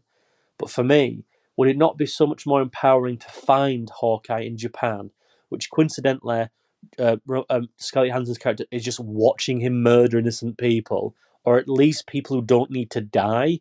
Like it's just like thematically very strange. The edit here throughout is genuinely terrible for me. There are multiple the 5 year gap. You're telling me 5 years later, right? I'll tell you one thing that pisses me off, right? Quite very briefly. You're telling me after 23 days, or the 5 years thing, or at least the 23 days, but whatever it is, that Captain America, through his trauma, is decided to have a shave. What? In what way do you find that to be a thing you need to do after having the trauma of seeing your best friend die and all these people very loyal to you, who adore and love and have an affection for? You okay? Like you're gonna have a shave, and then like it's like comedy going to get Thanos. Like to me, tonally, it's all over the place. Then we get back the 5 year jump. Don't worry, I'll rest after this in a little bit. But you tell me after 5 year gap, he's now in a support group. What? What? Who's made that? That decision? Not only is it just silly, but they're telling me they wouldn't stop every waking minute to find a plan, and then coincidentally 5 years later, with a Deus Ex Machina rat, where we're there. It's all to me. It all feels written to be very subpar compared to Infinity Watch, which was relentlessly paced. It had an idea of getting from A to C. This I don't think has any idea. I think it's bankrupt of how it gets there with time travel. What an easy displacement to do. I don't know. There's loads more to get into, but I'll leave it there for a little bit. But I just think the edit here is atrocious, and the fact that the Russo brother is giving that monologue about having his going on a date with another man. I'm like, you've really had all the time to sort of get this LGBTQ undertones in any of your films, which you've failed to do. You're giving it the director to deliver a monologue because you're so scared that you can't sell an IP of another character. Because God forbid if Captain Marvel was queer, because you wouldn't sell them the fucking toys, would you? It just all feels to me like a corporate mishandling of a product. They've got absolutely no idea what to do. But I'll leave it to you because I'm sure you're a bit more less heavy-handed than I am. Well, I'm gonna turn a blind eye to the queer element because if I I cannot read this as a queer like perspective where I will be like venomous with it. At least the director won't mind when they cut it out of most markets because they want to sell to those markets and they won't make a stand Indeed. for it. But no, don't worry though. Captain Marvel they gave like a lesbian haircut, so like kind of selling to that audience though, We'll but get not. there. But we can't be explicit. We can't be explicit. Yeah. It really is giving JoJo. See, I'm like not kidding. I was that was my reaction this time. I was like, oh my god, they're trying this with her, and then luckily though in future projects they just give her a normal haircut again. I don't think you're wrong. I mean, you've kind of started with like the worst part of the film, which is the first act and the first hour, let's say, which I can't say is necessarily well paced. I can't say is overly interesting. Look, I don't know how people respond to trauma, so I will be a little more generous there. We'll But get even there. just how the world building in this opening always felt off to me. It's been 5 years, and it's still like this post-apocalyptic New York where like Statue of Liberty is covered in boats. Like I don't believe that. For me, that's one thing here is like the world building itself of what Earth has become after this. And I'm not even talking like from a logistic standpoint because everyone and their mother is like, but actually, if half the life died, Earth couldn't sustain. Like, okay, that's not the point I'm making. But it does feel like this world is not lived in or logically built from how life would actually be after this event. Which isn't necessarily the hugest deal in the world, but is undeniably a bit that makes this first act kind of weird. For me, it's after where you stop talking, where we actually get this plan. I also agree, though, I will say, it is weird to me that everyone just like gives up because that's not been the MO of the Avengers. Even Tony Stark, you're telling me on this spaceship, he's just going to like sit down and die and not like figure something out. Again, if you go watch like Avengers, Tony Stark, and this is like a big issue with even the character work I mentioned in Infinity War, blending into the character work or bleeding into the character work in Endgame. These characters do not feel like they're actual characters. They do not feel like living, breathing, like what we would love to see from an Iron Man or what we would love to see from a Captain America. It feels just so one-dimensional. It feels like it's gone from like having someone actually write these characters, like a screenwriter, to having like a writing room be like, what's the safest option for these characters that don't actually do much? It almost feels like AI at points where like, I will say that is the biggest drop for me from like Avengers 1 to this is the character work, because they're not that compelling. They're very, very one-dimensional. Even in the emotional moments, as they're all jumping around, there's a bit where Captain America and Tony Stark go on an adventure to a certain point, let's say, and the emotional beats there are the most one-dimensional and basic and hollow things you could give to those characters that do not feel captivating. But I think once you actually get to the plot, once you get past that point and it actually comes time for them to go on their mission, I think that is a clever way. I think that is a smart way to wrap this up in a way that feels compelling to the actual story that we've been on for these 22 films. I think it makes sense, at least logically enough for me. I like how they include Ant-Man and bring that back. I don't know why Hawkeye's there. I also don't know why Hawkeye's in Japan with like a weird haircut beating people up. That felt very odd to me. That and Captain Marvel both feel like reshoots to me, where it just feels odd. It feels like, you'll watch Rise of Skywalker, let's say, and there are just, and I like Rise of Skywalker, to be clear, but there are choices where you're sitting there and you're like baffled by what you're seeing. Those both feel like choices to me that just feel baffling, and don't build to anything and don't go anywhere. But I think the actual mission is good. And then once you get to that final climax, that kind of iconic, I would say when you talk about iconography from these two films, easily the most iconic piece of iconography, probably in like a good section of the MCU. That final battle, I really overall enjoy and think does feel satisfying as a moment. Feels weirdly paced, I will say, but I think that all connects. I think once you get past the point you talked, and I would love to hear you talk as someone who hates this film about those two moments, because that's where I would be defending the movie. I think it feels compelling. And again, it has that emotional basis, I think, of a lot Infinity War didn't have for me, to where you feel the weight, you feel the power, you feel the impact of these scenes in a way that feels notable. I find that Endgame, right? The issue that has sparked through Endgame is how much of these of a heart does this franchise have, or how can they formulate these features to have such empathy or heart within you watch them and you're on to the next thing so quickly. How can they self suffice? And Endgame proves to me they've actually got no idea. So the writing here, the big first red flag is that you're telling me that Thanos, who has just achieved this monumental thing about killing half the population of the world, is now a farmer, which I don't have any issue about, because I think that there's some sort of like going back to basics there. But why is he in a fucking white t-shirt? Why has he got a white t-shirt from? Why is he in a white t-shirt? Like what? Like the very small, intricate pieces of like just detail here is like so off. One issue that this film horrifically gets wrong, right, and it's more so an issue with the vitriol that came with Captain Marvel, is that Captain Marvel was what shot. Was it after this but released before it? So there's an issue there with Yeah. how the two integrate with each other. I cannot find why people didn't want to like go watch this with her in it. And this is nothing with Brie Larson, but the way that character is written is got to be so one note, so unsympathetic, and actually like quite brutally just a dick. The way she reacts to a conversation about people having all these people lost, she just sat there straight faced, like as if like she's like some sort of like lord in the room. Like, hang on a second, we're like not a few weeks out after what this has just happened. They're all still trying to process the trauma of hope of trying to find something. You've come in here with a fucking attitude. Everyone as if to suggest that you know the right thing, you know what you're going to do. To me, it just comes across like there's a character being placed in there because she knows how she's going to play it with in the other feature, and it doesn't quite integrate here because there's no conscious lineage and emotion how that character's developed. So essentially, she's playing what a character in snippets that she's going to get to, but because the audience haven't seen that relationship develop, she comes in essentially like a wrecking ball, thematically, and it comes across like a complete different type of character in a completely different type of film. The fact that they get rid of her to come back, you just know it's just simple like logistical writing. Like, we'll get rid of her because we know that if she's in this throughout, she's too powerful.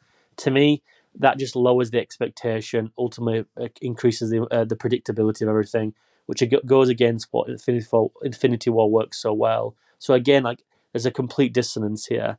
But there's loads of stuff. One thing, and this will and to get your opinion on this, because I never really had issues with certain character arcs here within Infinity War beforehand, because everything felt quite not nuanced, but interesting to grow and evolve. This film is about trauma and grief. Okay, surface trauma and grief. Okay, brilliant. Because what they've all seen, what they've all had to go through, is horrific. The way that these writers and these creatives go about this is so patronizing, so archetype and conventional. How can we project that Thor is depressed? Let's make him fat. Now, I find that, and I'm not some sort of like woke person like that, and I don't want people to go, oh, you're complaining. Like, I find that stuff like that in film, you've got to be very careful about showcasing, because it's also an attribute of society, depression, grief, trauma, that a lot of people infight about, or like, oh, you too woke now. Depression wasn't a thing when I was younger, and I find that when you reinforce that into like a public conversation, you've got to be very careful how you do it, because you don't want that to become a social norm, or at least to make fun of something where it goes into the psyche, or at least to the cultural impact. And the fact that people are laughing that Thor is fat and he's an alcoholic, to me, that is the most unjust thing that this film projects. Is, well, he's depressed. Let's just go for the archetype. How irresponsible, how demeaning, and how horribly put forward it is on screen. Especially throughout, like you're talking about, he has such an interesting arc about finally getting to see his mother once again, because in Infinity War, everything's been taken from him. The one thing to make him whole at the end of Infinity War, he can't achieve because he didn't kill Thanos. And then to do what they do here, it's like, well, so we're making a joke of it to begin with, which is like, okay, if that's what you want to do to subvert the expectation. But the projection of how they do it, the imagery, the iconography, to me, I actually do find disgusting. And I hope that doesn't come across like me being like sour face or like that. But every time I watch it, I'm like, do you know, I really do find that offensive. And the fact that everyone sort of plays it for laughs, to me, I just that doesn't that's one thing I just do not like. But I think throughout it's almost like archetype, isn't it? It's like goes back to your conventional thing. So because Hawkeye's family has died, he's going on a path to murder loads of people. Right. So that's grief. Is that how Hawkeye's projecting his grief? Like, granted, Captain America, like he's going to have a therapy group. It all just feels very strange. Like we've all got to make sure how these people are dealing with grief, but they're all archetype things: grief, revenge. Captain America is straight laced, so he'll talk about his feelings. Johnny Stark forgets about it, but the ones you've got who actually amount to something is probably Scarlett Johansson's character, Black Widow. Above that, I think everything else is so archetype, because they don't have the nuance. They don't have the capability to write characters who can have like three-dimensional traits, which is staggering considering that we're 22 films into this and we've seen mass amount of arcs, and for him to just like be so one note and so again archetype or conventional to the expectation. And granted, you could say, well, Jack, it's not for like 30-year-olds. This, we're trying to aim at children. Let's just set the establishment. These films set the tone. We're talking about genocide in a movie ago, people. If a 9-year-old wants to Google that, they're going to get some serious information and devastation about the human population and what we do to ourselves for no other reasons, for just insipid reasons. So I don't really hold that to an account, but I just found the tone of this to be like really, really narrow minded. I don't know how you feel. Maybe it's just too personal on my note, but I just find it like really, really unsubtly degrading, quite frankly. No, I think you're absolutely right. I think number one, just the comedic sense in both this and Infinity War have been like the weakest comedic bits probably in the MCU today up to this point. As I mentioned before, I think the Thor arc is like very strange from a concept level. And also like in those emotional moments you mentioned, like him seeing his mom again, it completely undercuts any emotional impact. And that is like probably one of the most explicit emotional journeys he has, or in these films rather, is the one he has, as he has to deal with his failure of Thanos, then ultimately try to redeem himself. It is very undercut by these choices also that are just like also not good from a concept standpoint. I agree. I mean, it's pretty basic in a lot of these senses. I think Hulk has a little bit here that's interesting. Tony Stark has some that are mildly interesting, but also like, again, once it actually gets to it, once the film starts to get going with its actual action and with its actual plot elements, a lot of these just kind of like go away.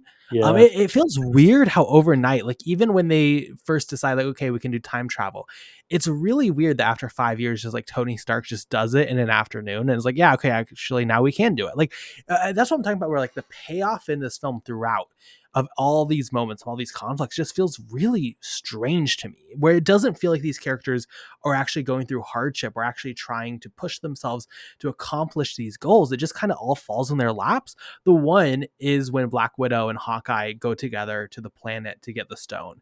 And that is something that has like emotional impact. It does feel like these characters go through something and there's a gravitas to that. The rest of this, whenever there's a conflict, it just like ends. And it just is like, okay, I guess like you just did that. Like for 5 years, you could have just gone and got everyone back. You could have time traveled. You could have, spent an afternoon thinking about how can we do this and then just do it. That's it's all very odd to me. In that sense, I would agree, or I would say that. I don't know if you agree with that. Um, but it is weird that there's so little follow through with the actual emotions of trauma outside of like, I think Thor brings it throughout. Thor has these moments where he really has to tackle that stuff. But again, it's undercut by their creative choices with that character. Mm-hmm. So I wouldn't say it's necessarily overly effective in that sense. But at the same time, with Infinity War, I would say it's pretty consistent. Tony especially is pretty explicit with conversations of ego throughout, whether they're on the spaceship or whether they're actually on the planet. And then Quill has some. I don't like the Quill and Thor interactions, but when you get actually into that final fight, Quill has quite a bit of stuff with ego there. So I guess there is a good amount of follow through with Infinity War. With Endgame, it really is like the first hour and then the very, very end in some cases. It doesn't feel like there's necessarily that I weight, think that that size to what it should be. Go for it. I just think there's a lot creatively here that's like frustrating. I think what you've got a really good score in Infinity War, a really good score that gets under your feelings and it's emotive and it's impacting. Here, it's just needle drop. It's needle drop after needle drop of like Oh music. yeah. I'm like, what? Like, what creative choice was that? It feels complete. Like, why are we going back against like this creative thing, this process that worked everything throughout, and now you're doing the conventional 2015 needle drop of contemporary music, needle drop of contemporary music. I mean, I mentioned before about the Russell brothers having issues with the edit. That cap on cap fight is excruciating to watch.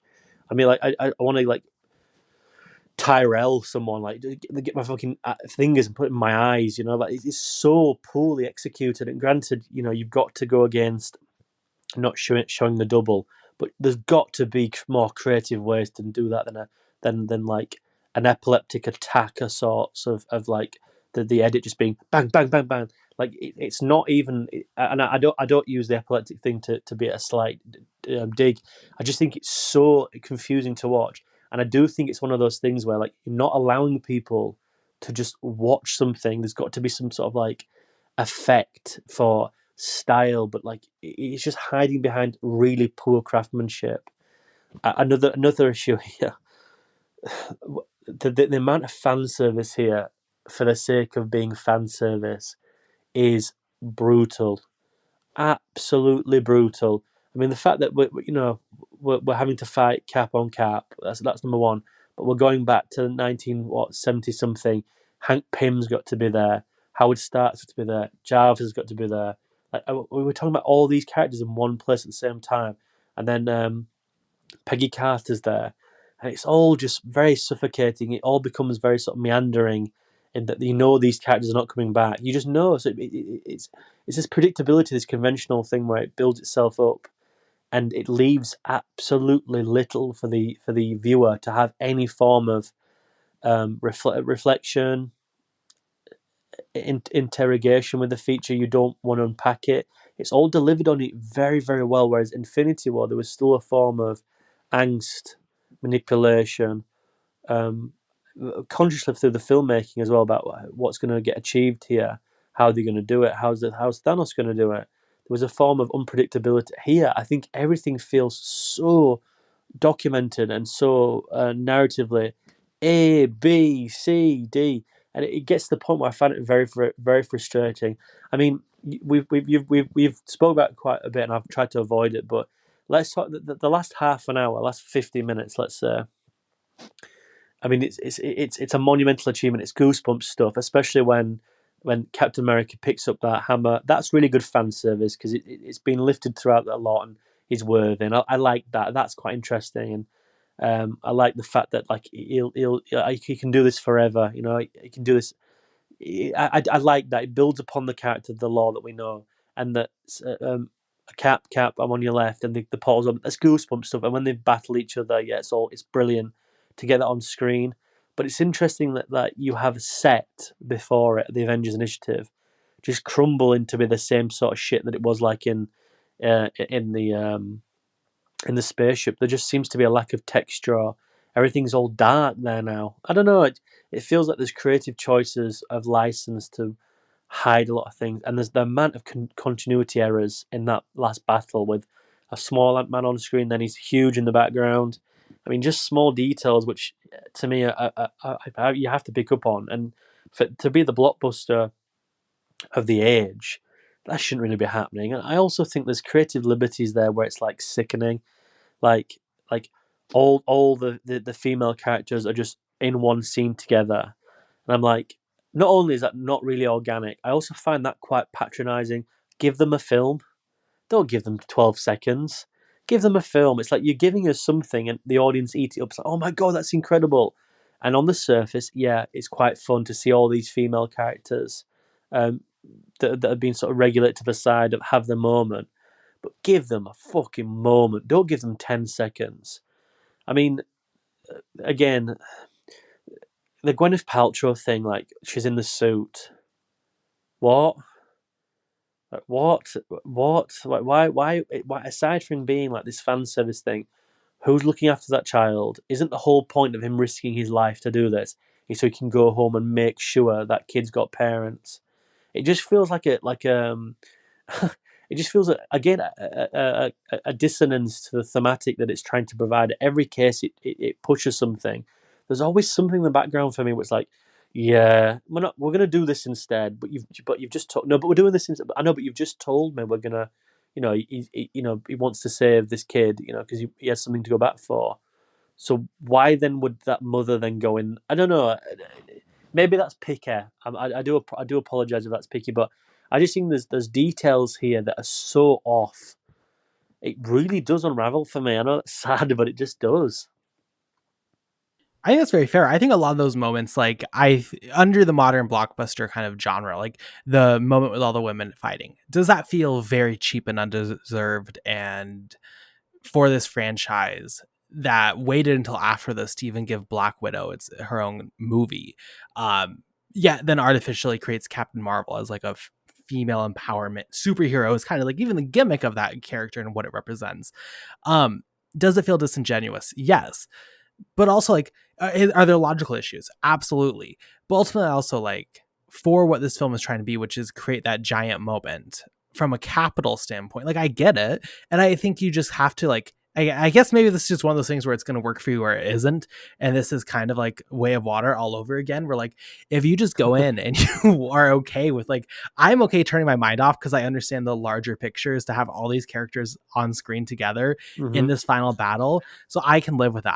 I'm okay with that. That doesn't bother me per se where I'm like, why is Ant-Man small here? That's not going to pick on me. If you're someone who wants more logic, if you want more follow through in this meaningful way, I get where you're coming from. But also then like, and like maybe kind of slowly talking about the blockbusters overall, the modern state blockbusters, which we've got to, that's just like where the blockbuster franchise is. Like, it's very hard to find a blockbuster, especially one of this size, that is going to be fully logical and fully care about like that. And maybe it should, right? I'm not saying that's Yeah. necessarily good, but like, I went into this expecting an MCU big blockbuster that is going to get this fan service moment, because this is like for the fans who've been there for like 23 movies or whatever. And I'm fine with that, even if like, yes, I will say, and maybe that's one thing, like, it's not like I rewatch these movies, right? It's not like I think either of us Hmm. have rewatched these films or consider this like, oh, the best film of 2019 or wow, like all this. I don't think we were on the front lines pushing this for best picture. Maybe we were, like some others, but you have to, I think, just put expectations forward. And for me, with my expectations of what this was going to be, this delivers in a way that, like, at least it does have the size it promises, it has the excitement it promises, it gives you what it is. At least it's not like claiming to be this big blockbuster and claiming to be this big moment with this big piece of iconography and this big setting, and then it fails to deliver that. I think for what it is, it delivers fine, but that is within the context of what it is. Yeah, I fully appreciate that. But the way my brain works, and this is, I'd love to get your opinion on this as well, is that we talked about fan service a little bit earlier, and well, I did anyway. But I think a prominent about this second act is they go back to events that we've all seen, and I think surface level, it's what you're saying, and this is not an ill on you. I think service like that's quite fun. Like, yeah, we're going back, and it's like the what if with different places. My brain works like this, but that's just reusing sets they've already built. It's iconography they've already got in the tank. It's cheap. It's a cheap way to do it. They've got to bring the budget down. So I do look at it as a form of you do, and I really do try to turn my brain off. Like Venom 2, I've done that. I can have fun with these sort of things, but with this monumental piece of cinema, I don't think this can take as much lack of risk that it does. And granted, it takes a lot of. Now, that might sound contradictory because I think it does take risks, quote unquote, with projection and iconography, but I think they're risks that are just so undermining. It's unbelievable, especially with the character development, i.e. Thor. But when we go back to New York, I'm like, but we've already got that scene because you filmed it 8 years ago, 6 years ago, and you've got the ISO files of it, so you can digitally redo that again without having to really spend a lot more money. So that's where I come down on it. But there's a lot of stuff here where I'm like, I don't know. I think the fact, look, I think that as monumental as it is and the small details, I just find difficulty in the fact that how do I get past these things? And I think I don't necessarily have a major issue with stuff, but when I look at things of what could have been and what they've shot, like the fact that in every scenario where they get the snap or the Voromir or whatever it is, you get to see something in the future, and the fact that you don't get to see it with Hulk, but you did with Thanos, annoys me. But the biggest insult here is that when Tony Stark does his "I am Iron Man," he could cut back to the Soulstone place, and his adult daughter Morgan, you don't get to see. To me, that's such a travesty because it's the one thing that reinforces the commitment he's made. That the irony in his last moment of this character, his last moment, the bitter irony of the whole thing of why he didn't want to do this, but he's ultimately done it to save this person. He'll never get to see grow old. He'll never get to take her down the aisle. He'll never get to take her to prom. He'll never get to have a birthday with her again another day. And the irony of seeing her as essentially as a young adult, um, within the soul place, and to see that interaction, for them not to include that, I have serious doubts that these people know how to make a film or even understand the rhythm and rhyming of what is important to making emotional decisions as characters. Because taking that away really takes a significant amount of bitter irony in the form of screenwriting or just within tone and theme of why he's had to make that decision. But instead, they'll put Pepper Potts in an Iron Man costume. Now, I'm not being venomous here or pessimistic, but that's to sell toys. It's a disservice to the film in general. So I can see past certain elements that you're saying, but others, to me, there's a conscious choice of undermining their own material in order to like But if we keep Morgan in there, it'll add depth to a character we've already got. So let's put Pepper Potts and an Iron Man thing, because we'll sell that, because we're on a new wave thing, aren't we? Because we're pro feminism, but we've not actually made an individual show or a film about a female character until next year. To me, it all comes across like corporate greed. Like, if you're going to be a part of that and then not actually like do it or be very slim with it, I don't buy it. So that's what I mean about the 10-second form of, and I sound like a fucking incel, but my point is that, if you're going to give people 10 seconds of like these female characters teaming up for the audience, but yes, make a film about them, empower them, and showcase an audience of young women. Our girls are going to go watch this. That, oh my god, like Hope is not a side character anymore. Like, she's a fucking main character, you know. And the vitriol that came off with Captain Marvel, I just think turned a lot of people off because of that. And I think the issue with Black Widow going to within COVID didn't help them either. And then Miss Marvel, and then the Marvels, it just hasn't really helped that conversation whatsoever, because each time there's either a corporate fuck up or a social fuck up, and they both come at the same time, which is such a devastating point. But I really wanted that Morgan scene in this. I just think that had so much rich texture, that the fact that, in these dying moments, I don't know, it's predictable as it is, but I think, and then I tell you something now, and it was stupid in the cinema, and it's stupid now. Joe Biden, what is he doing in this film, Carson? What is he doing? I don't think I will. Like, what? Like, let him just fucking go off. Why do we need it? Like, everybody knows where he's going. Even Bucky Barnes says it in the character himself, like, oh, he won't be coming back. He's like, oh, look, he's over there. And he's like, just, first and foremost, why is he there? Why has he brought the shield? It's in a fucking bag. So he knew he was going to do it. He knew that time there. It just feels like so narrow-minded to the whole experience. Just let him go off in the distance and have that sequence where he's with Peggy Carter. Let him. Why? And it personifies that they'll bleed these fuckers dry, won't they? They'll bleed these characters dry.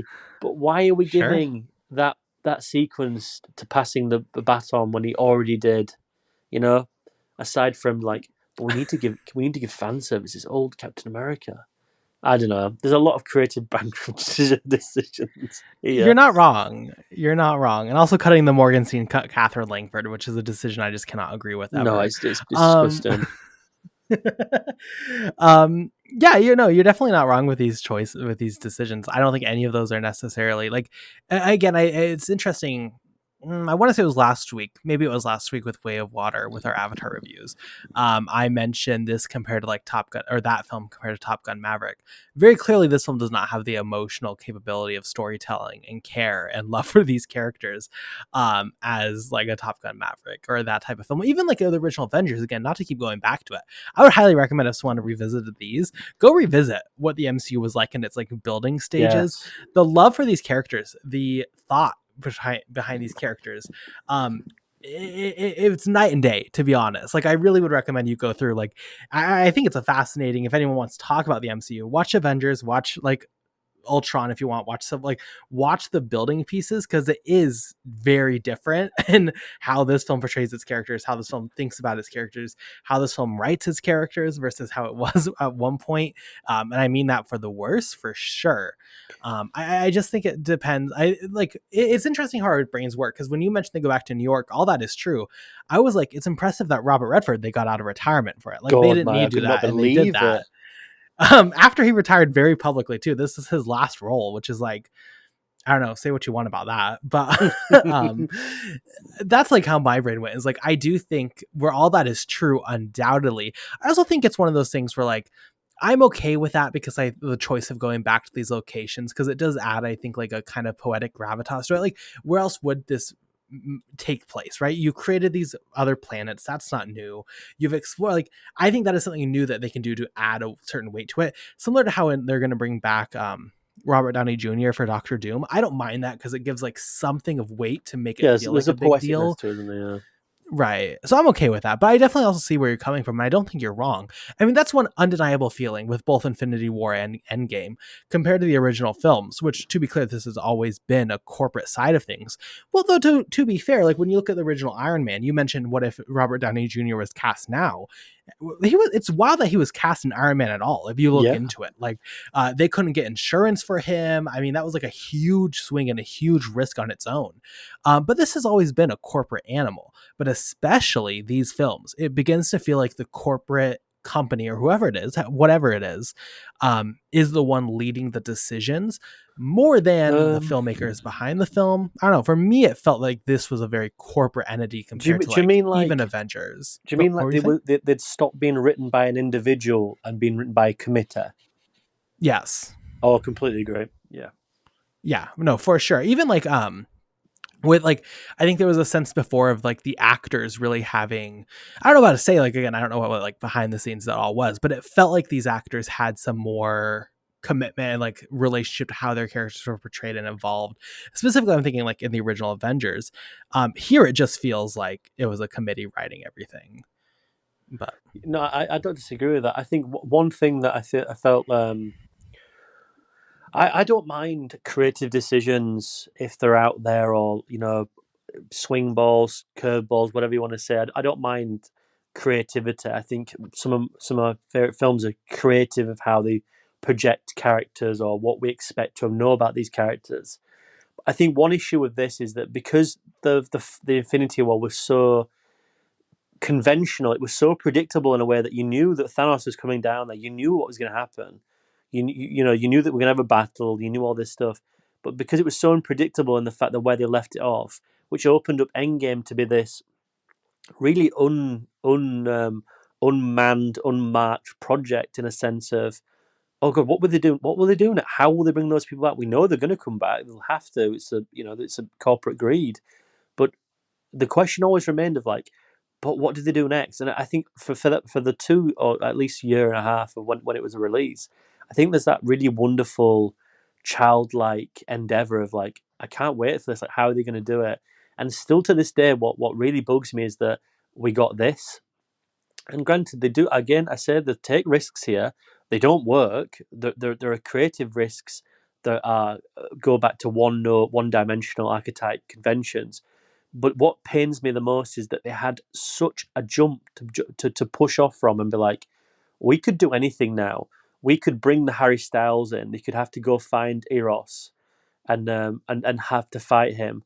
And we can bring new people in here, and we can still make emotional commitment of how we get back to them all, to the characters but it's like they go such the rudimentary way of, but what we'll do is the easy issue here is we'll just do time travel. Like, once you bring that into a franchise, you really can't go back, because what's to say what's to say now if they do something else? What's to say they can't do that again? It's the quintessential issue about how it saves this film.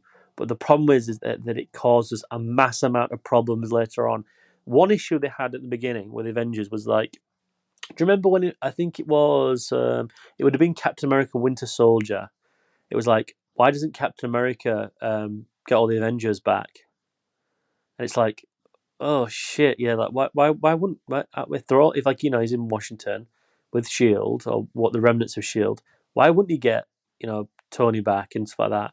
But like the answer to that was, well, it's only 3 days. All the communications cut. You can have probable results of that here. And you're telling me that in Doomsday, whatever it's called, or Secret Wars, why don't you get the time machine back? It's there. I mean, to me, it causes it's a savior in its own right, but causes so much more questions. And I think the fact that it's time travel to get them out of all this mess, to me, is very rudimentary, very simplistic, sure. very basic. And I would have expected such a jumping off board to be really interesting where they could take this. I remember after they were like, oh, phase 2 is going to be the cosmic era, and they brought the Guardians of the Galaxy in, and it felt so stupid and fresh because it was like, it was just different. There was a different texture of characters. They could go anywhere, wherever that's gone. Then they bring the Ant-Man, the multiverse, and so much different things, and everything coming together here for me, surprisingly, after like 22 films. I think they take the easy way out. I think that's what I'm most Sure. disappointed with. But like you said, in what other way could they have done it? I would maybe have liked to have seen what the ideas were, the other ideas. But I wanted to ask you one question. Like, this is going to sound stupid because we both sort of know the answer, but just bear with me. Do you think these feel like they were shot back to back? Because to me, it feels like one was shot knowing what they were going to do, and Endgame is like, we sort of got an idea. It's weird how one feels really planned out and the other doesn't, yet they're shot back to back. And I Sure. can't think of another film that's shot back to back. And people go, I'm not going to bring them up, the Matrix sequels, but that, besides the point, they feel like a continuation. They just Yeah. don't feel like the same thing. It feels like we've got all this written down, and the second film will get there. I don't know. How do you feel the same way? Do you feel like I'm being a bit No, I don't disagree at all. It pessimistic? does. I don't disagree at all. It also is like a lot of Endgame is not set up in Infinity War, which is strange for a film that's 1-2.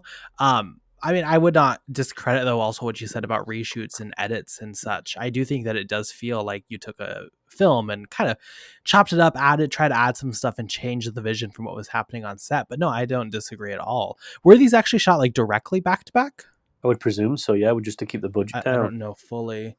Um, yeah, it does feel strange in that sense. Also, like No, the I think you're on marketing of base. not showing like what's it going to be called. We can't tell them what it's going to be called because it's a spoiler for the like. Please, Did they just call it Infinity remember War when they Part Two. posted the?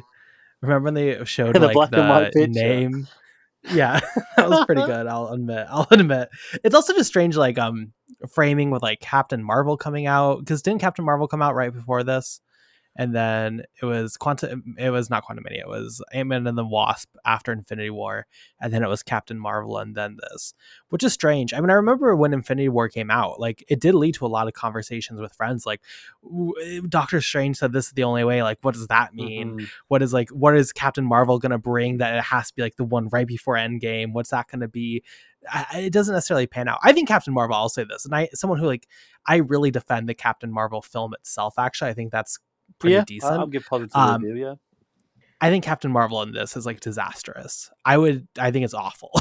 I think anything with her is like really feels shoehorned in. Also, maybe it's because she just hasn't had time to like meet up with this gang. So the entire yes. thesis of this film is like all these characters have all these interconnected stories coming together, and then just Captain Marvel like blasts in and is like, "Hey guys, I'm here now," and it's like, well. Oh, okay, I guess. And then narratively, you get in that she's like been there from really the beginning and has that whole connection with Nick Fury, which is pretty dumb because like why hasn't she been called ever before? It feels very like weird writing, but she feels so out of place in this, not just like from an actual narrative perspective, as she literally just shows up, but also from like an emotional perspective. It is odd, I will admit. No, I But completely agree. It's kind of crazy how they've butchered that character, and they've had three attempts to do it.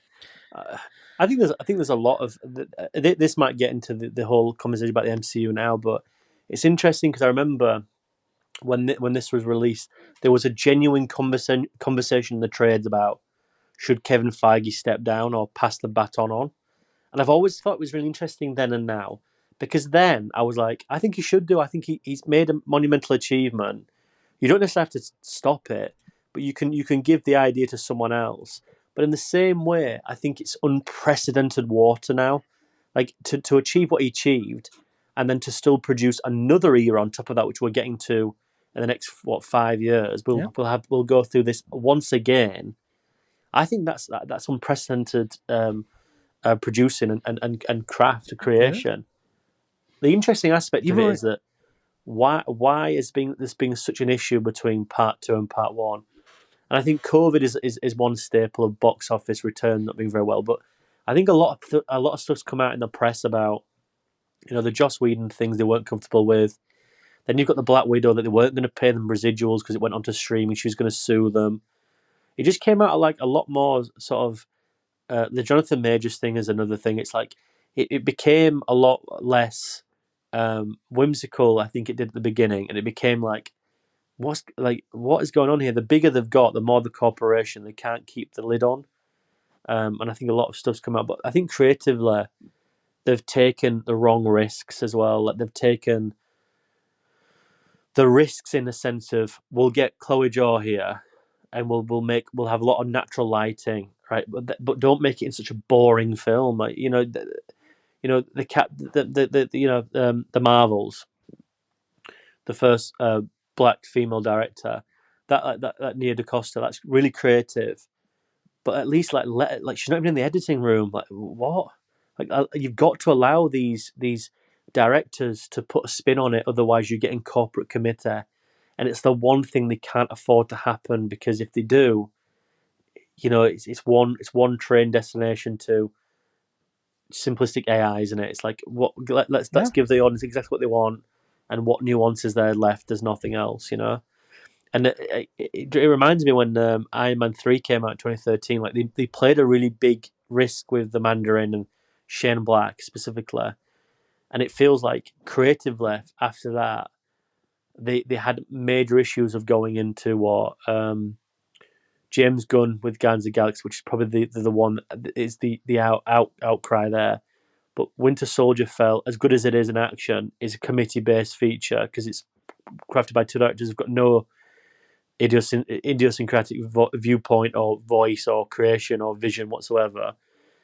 And the other ones, like Ant-Man, is just like they got rid of Edgar Wright, and it just feels like they've constantly battled against individualism, which is so ironic, Carson, considering that all of these characters by superhero nature are individuals. They are unique. The reason why you go out and buy an Iron Man comic and not buy someone else is because you like the way he looks, you like the writing from another writer who's taken a different path, and they can't seem to grasp that the same thing that saves comic book, which is constant reinvention, they can't seem to do it on film. Which, yes, it's risks, and they've got something here with the multiverse that they can do something interesting with, but it becomes a detriment to fan service. Because Daniel Craig was meant to play a Viking superhero in Doctor Strange Multiverse of Madness, but what would that have added aside from that Daniel Craig in a Viking outfit? You know, so I think there are a really creative imbalance here. Is it Feige? I don't know. Is it Bob Iger? I don't know. It's not the modern state. These films making money, a big money. But I remember the boom after the Avengers making $1 billion, Iron Man 3 $1 billion, the Winter Soldier making money, Civil War $1 billion, Age of Ultron $1 billion. They've created their own audience here. That's never going to go now. You're never going to have audience that are not going to participate because they've grown up on it. Their identity is built on it. I don't know that there are, though. Like my friends who've grown up, like I have friends who are like we're deep in MCU from like the beginning, who literally like refused with me to go to Deadpool and Wolverine with me. Like they don't want to go see him. Like I do think, I think in theory what you're saying sounds correct, and I think in a lot of cases it is correct. But they are losing staple members because they don't want to engage with what they're providing. Yeah, perhaps. And it was something where, like you mentioned, the diversity. It was something that happened in the MCU in like pre-Endgame, pre-Infinity War. Then Guardians of the Galaxy took off with that certain style, and then they just applied it to everything. I think people underestimate how impactful Guardians of the Galaxy was. I think that film like changed the genre forever, seemingly. But like you get bits and pieces here, like Sam Raimi with Doctor Strange 2, which you mentioned is a good film. I agree, it's a really interesting MCU film, actually. You get pieces here, James Gunn with Guardians 3, even bits of like Black Panther 2, but like it just, as you mentioned, like to hit it really home, it goes against the algorithm. It goes against the algorithm to take risks and not to provide the same thing. I think there's also like the Disney Plus factor beyond COVID. Disney Plus required them to make content for that streaming service that mattered. Before you had like TV series, and Marvel's always been a thing. Had the Netflix ones that created their own little world there. You had like Inhumans, I think it was called. Yeah, on you had ABC, some on Hulu. But those were all side projects. It was never treated like you have to watch these things. These are A, storylines. Disney Plus wanted subscribers. So Star Wars and MCU both had to create shows with seemingly A, storylines. to go on to Disney Plus. That threw it off creatively. You also have this idea of like, we need to expand. We need to get it to where it's bigger than Infinity War and Endgame, whatever they do next. So you have to keep going with all these stories, and just like COVID obviously didn't help, as you mentioned, but it goes against the algorithm to take risks and to not give exactly what they think the most common denominator of audience member wants, which is not how you should be treating it, because it's not how the MCU was originally built. Winter Soldier is very, very different than Guardians of the Galaxy. I believe both came out the same year, and that's even one like one thing with the Avengers. But even getting into like Avengers: Infinity War and Endgame, it is interesting seeing all these different genres of film and all these different styles of characters with their own voices come together. Granted, it all just again gets cemented over in the needle drop in the Guardians of the Galaxy style, and they just think that's the way to go because people laughed and really enjoyed that film. It is sad to see, I think, looking at the current MCU and seeing that there's like two like minds of thought, where it's either like something interesting like Doctor Strange 2, or it's the most boring thing in the world like Eternals. And that's not really two good options to have. Do you know? It's interesting you bring this up though. I don't think this is relatively new though. I remember in 2010 when I was looking at like Iron Man 2 is going to come out. I remember like there was like reports of Jon Favreau like I'm done with this now because the producers were so constant about you need to set up a universe, you need to set up a universe. It's like, but you're taking away from what we're getting here. We're trying to make an Iron Man movie. Obviously, his relationship with it has been toned down throughout the series behind the camera creatively. Just wants to take a step back. I don't think anyone does that. If you don't want to see out a trilogy, that's a strange decision. But also, if you're going to get Scott Derrickson, who's primarily a horror director, to make Doctor Strange, make it horrifying.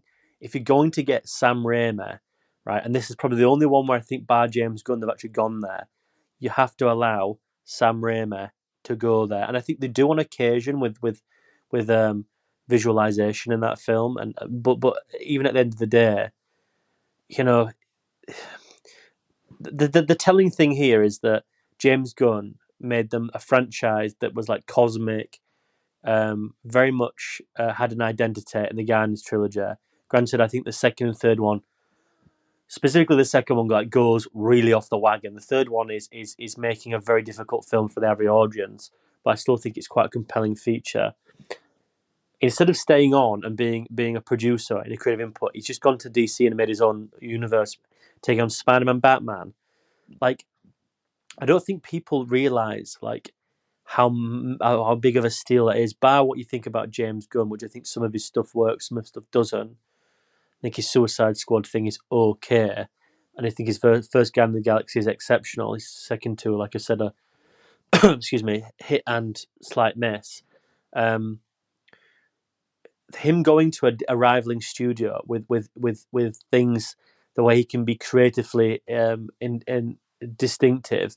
We've all seen those set photos. Unfortunately, for some of those who don't want to have to see, with Twitter X has been prominent of showing everything. He's making creative decisions there by bringing third-rate, fourth-rate characters in and making them interesting, like he did with the Polka Dot Man. He's capable of doing that. I don't think anyone at the moment is doing that here. They're like Eros, and I keep on bringing that up because I think it's such an interesting aspect. That's Thanos' brother or stepbrother, and that was how many years ago was that now? Is that 5 years ago? 4 years ago? 4 years, I think. Yeah. So I just had to see the poster. I've got a massive poster of it. Sorry, 2020. I'm joking. I don't. That poster's in storage. But I think it's interesting that you've set up these massive turn events. It goes back to what you said earlier. I just don't think they've got anyone creatively that they feel trustworthy to do it. I don't think they've got. I think it's one of those things now where you build something from nothing, and then you realize this is actually worth something. But instead of growing it out and giving it to other people in a sense of like, well, you do this here, you try to build this way on that and build it up. I think they're so protective of it now because it makes billions that they're not really willing to make the correct risks. And the one with the Eternals that we keep on bringing it back up is because it feels like the distinctive last risk of giving an auteur, but it's the wrong auteur. It's not. I don't think her style or her aesthetic, her thematic, anyway come compassed to an MCU film, and that's okay. Their latest risk is giving Sean Levy Deadpool and Wolverine. That's a creative risk for Marvel now. And if that doesn't really sort of give you an idea of the sad state of affairs of what they're prepared to do, then that's slightly worrying. They're going to give the director of the Adam Project, and Free Guy, Deadpool and Wolverine, a quite major recurrence within the MCU going forward with the multiverse, but also with nostalgia. And I think that's their creative going, oh God, like, thank God that worked. And granted, yes, it is a risk in some form, but I think they think that's a massive, major risk of, oh God, God, we got one over that one. No, making Guardians of the Galaxy is a risk. Ant-Man's a risk. Making a polka dot character is a risk. I, I think I don't know if you've seen the next phase. They've got what Captain America: New World Order or whatever it's called, Yeah. and they've got Blade, and then they've got the two Avengers movie. That Blade movie No, they got ain't coming out. Fantastic Four. Oh Let's no, be sorry, I clear. forgot about that. Yeah, I still don't think that's a creative risk. I think that's a risk in the sense of you got to make that fun, otherwise, we've had two of them or three of them already, sorry, and they've all been particularly poor. But I think Yeah. Fantastic Four's that's definite. That's going to come out next year, right? You've got this Captain America thing that's going to be a major risk in a sense of they spent way too much money on it because they've had to reshoot it. So they're two risks in financial. You've got Blade that's Also, not coming out. I'll say quickly with Captain America, no one's talking about, MCU famous for handling political conversations well Very with its well, yes. identity, and that's going to go over greatly with Captain America. But Yeah, alas, yeah. That's going to be one where the tabloids are going to have quite a lot of fun there with certain characters, especially if that comes around a certain time within the social political discourse of release. That can't be a turn off at all, can it? don't worry, it's coming in February, Yeah. a week, I tell you what, Lydia, like a couple weeks after that inauguration.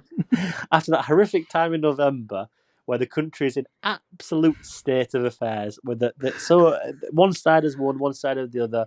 Regardless of what it is, it's going to be a difficult time to be on any form of the side there, because it's going to be absolutely horrific. And even if you're a centrist there, that's going to be horrific, and everyone else watching in the world is going to be grim. But what we'll do in February, we'll get the kids to watch a film about the president going mad. I mean, it's just like, it's crazy. Like but granted, I don't think they can expect that to be, to be so dimensional that they thought that was going to come out. But Blade's not going to. It's not No. happening, is it, Blade? And then you've got two of these Avengers movies, and again, we talked about The Thunderbolts erasure. Come on, no, man! It's like you're not even a fan. I've blacked that film out. I think for the better of my own sanity. But we talked about them not being able to blood characters in soon enough. They've got one film within there to blood Doctor Doom in. One film. And he's probably going to be a post credits anyway, because I think it's already been shot. Yeah. By Ledge. Yeah. That's not going to be enough to have a 3-hour film, and then we're going to go into the Secret Wars, whatever that is. To me, they're making major gambles now, and they're not gambles that are going to pay off, and not creative gambles, just very strange ones. But that's the state of affairs we're at now, which is crazy. Well, let's also be they had clear a plan. they have about 12 individual stories they also have to wrap up and get together for the Avengers film. So it's not just they have to introduce this entire villain and this entire conflict there. You also figure out what happens with Spider-Man, because we still don't have an update on that. What happens to Captain Marvel? What happens to all these individual elements that they've set up and they've just had no follow through with? Yeah, and we've got a Vision films. TV show though, Carson. That'll answer some questions, I'm sure. Is there? Oh God, that sounds horrific. WandaVision was not good. Sorry. They haven't. It's just like that's now. Where I'm. No, and that's what I'm saying. Like in 2022, I was like, it's weird that we're not getting updates on things from 2 years ago. It's now 2024. We have a very finite amount of projects to get to, and like Fantastic Four, doesn't that all take place in like the 1950s or whatever? I don't know, but like it all takes place at a different era, so that's not going to have like Spider-Man in it, right? Like we'll see what happens. And again, now they at least can say our plans got screwed up, so everything got rushed and weirdly edited, and don't worry, like we just had to do this. We're the victims for our major star, for our major villain not being able to be in these. But at the same time, like they already were on the path that it wasn't good. And these things also like storyboard, and they like years in advance, they're basically pre-made. That was a big conversation a few years ago. So like, I don't know what exactly they're going to do, but they will undeniably do it, I guess. So we'll see. Who knows? But we're not getting Blade. Sorry, everyone.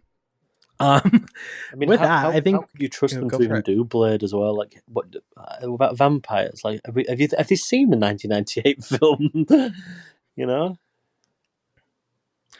It's a good question. It's a it's a really good question. that's what. Especially when they don't have a script for it, especially when they don't have a director, and depending on who you ask, they don't have a star. So Well, that's, you yeah, know, that makes me more worried about what you said earlier about they're going to cut down on television, because that seems like it's going to have to be the saving grace, because they're going to have to get the.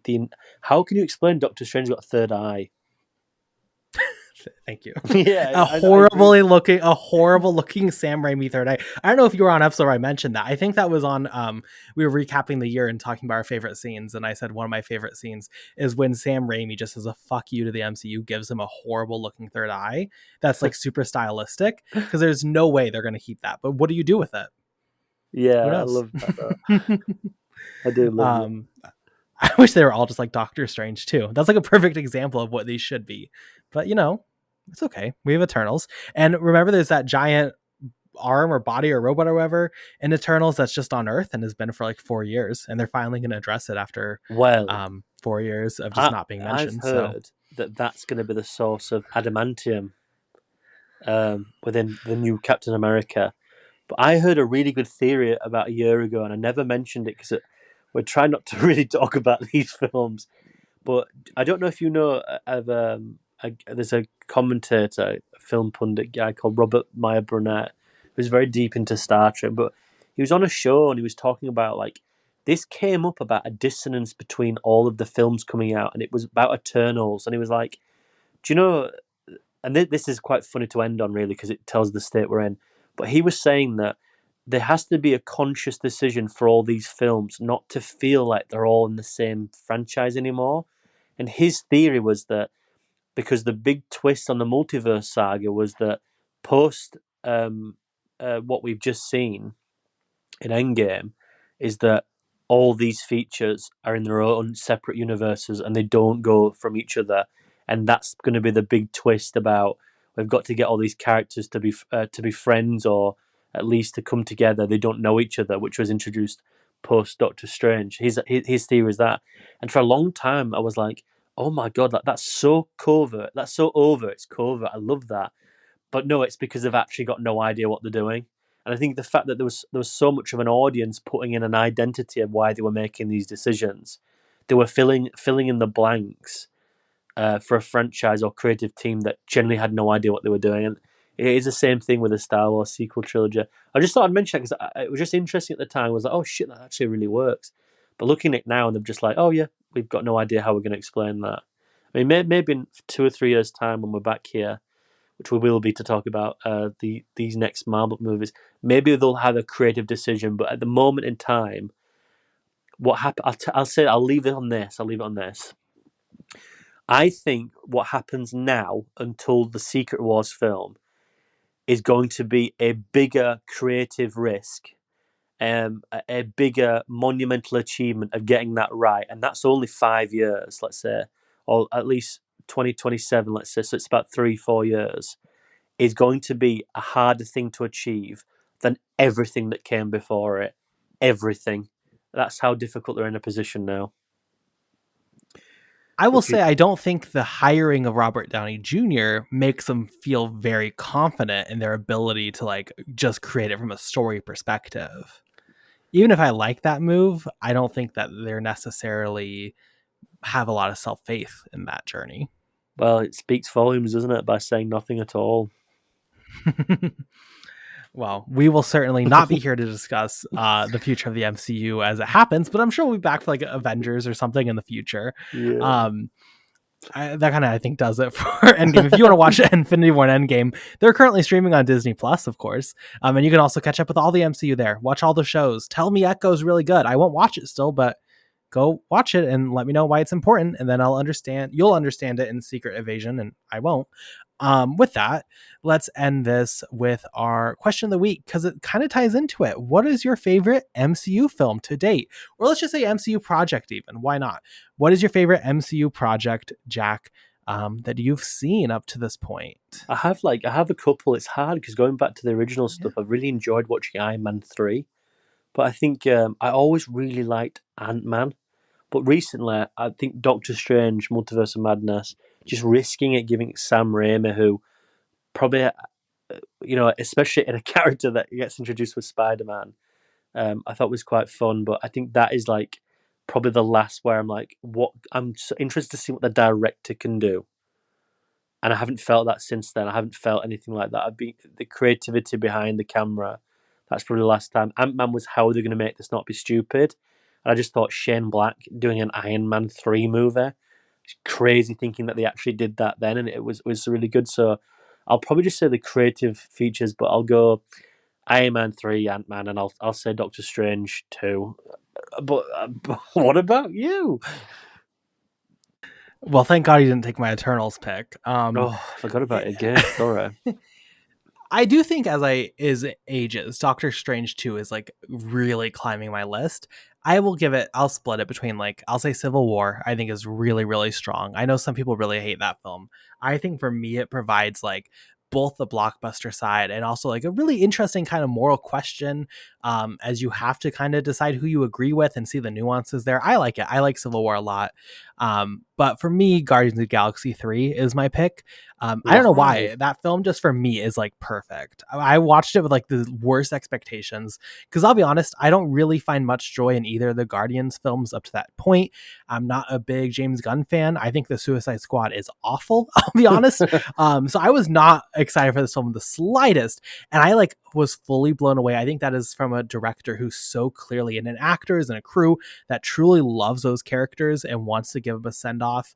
It feels like a big deal. It has some really strong emotion, has some social relevance when it comes to like animal testing and how Hmm. the treatment of animals, like for me, just that film on every level works. I think it's probably the best the MCU has been visually, with colors, with textures, with building like these big set scales in space. Like I think that does work.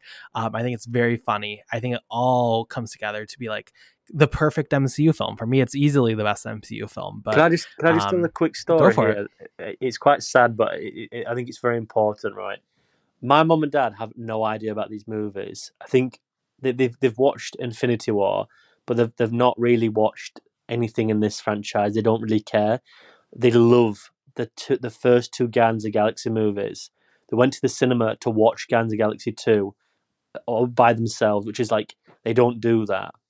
And I remember they love the soundtracks to them because it's like the 70s stuff, 80s stuff. They sort of really engage with that, but they love the cosmic stuff. It's crazy. Really interested. They were like kind of interested to see what the Guardians of the Galaxy were going to be like in if these two movies we've just talked about. So they've tried to watch it, but they really like the Guardians of the Galaxy movies, right? So my mom's a really big animal activist. Like she's massive on it. She feeds the foxes, feeds all the stray cats. She's really into like protecting animals, like everyone should be as well. But let's not don't take everything for granted in life. Always give a little bit back into those things that can't even ask for it. So it's always I love her for it. Right? We watched Guardians of the Galaxy 3. I didn't watch it at the cinema because I think I was in America at the time. Um, Probably like fucking just not wanting to do anything with this franchise. I remember we watched it one night. Um, just on Disney Plus, and I swear to God, Carson, an hour in, my mum went, "Turn it off." I went, "What do you mean?" She went, "Turn it off, please. I cannot watch it." And she's never got through it again. And I think as much as I do love that film for the risks it takes, that is truly one of the most heart wrenching, difficult films to watch for a kid. It's like I'm emotionally scarred from Babe Pig in the City when that dog with wheels dies. I'm like that to me is a core memory where I find it really difficult to watch. That for not only kids but for adults is gut wrenching, and I think all power to them getting it through and getting it on screen. But even then, that is a tough watch. For you to say that, I must admit that's one hell of a pick because it's so rough.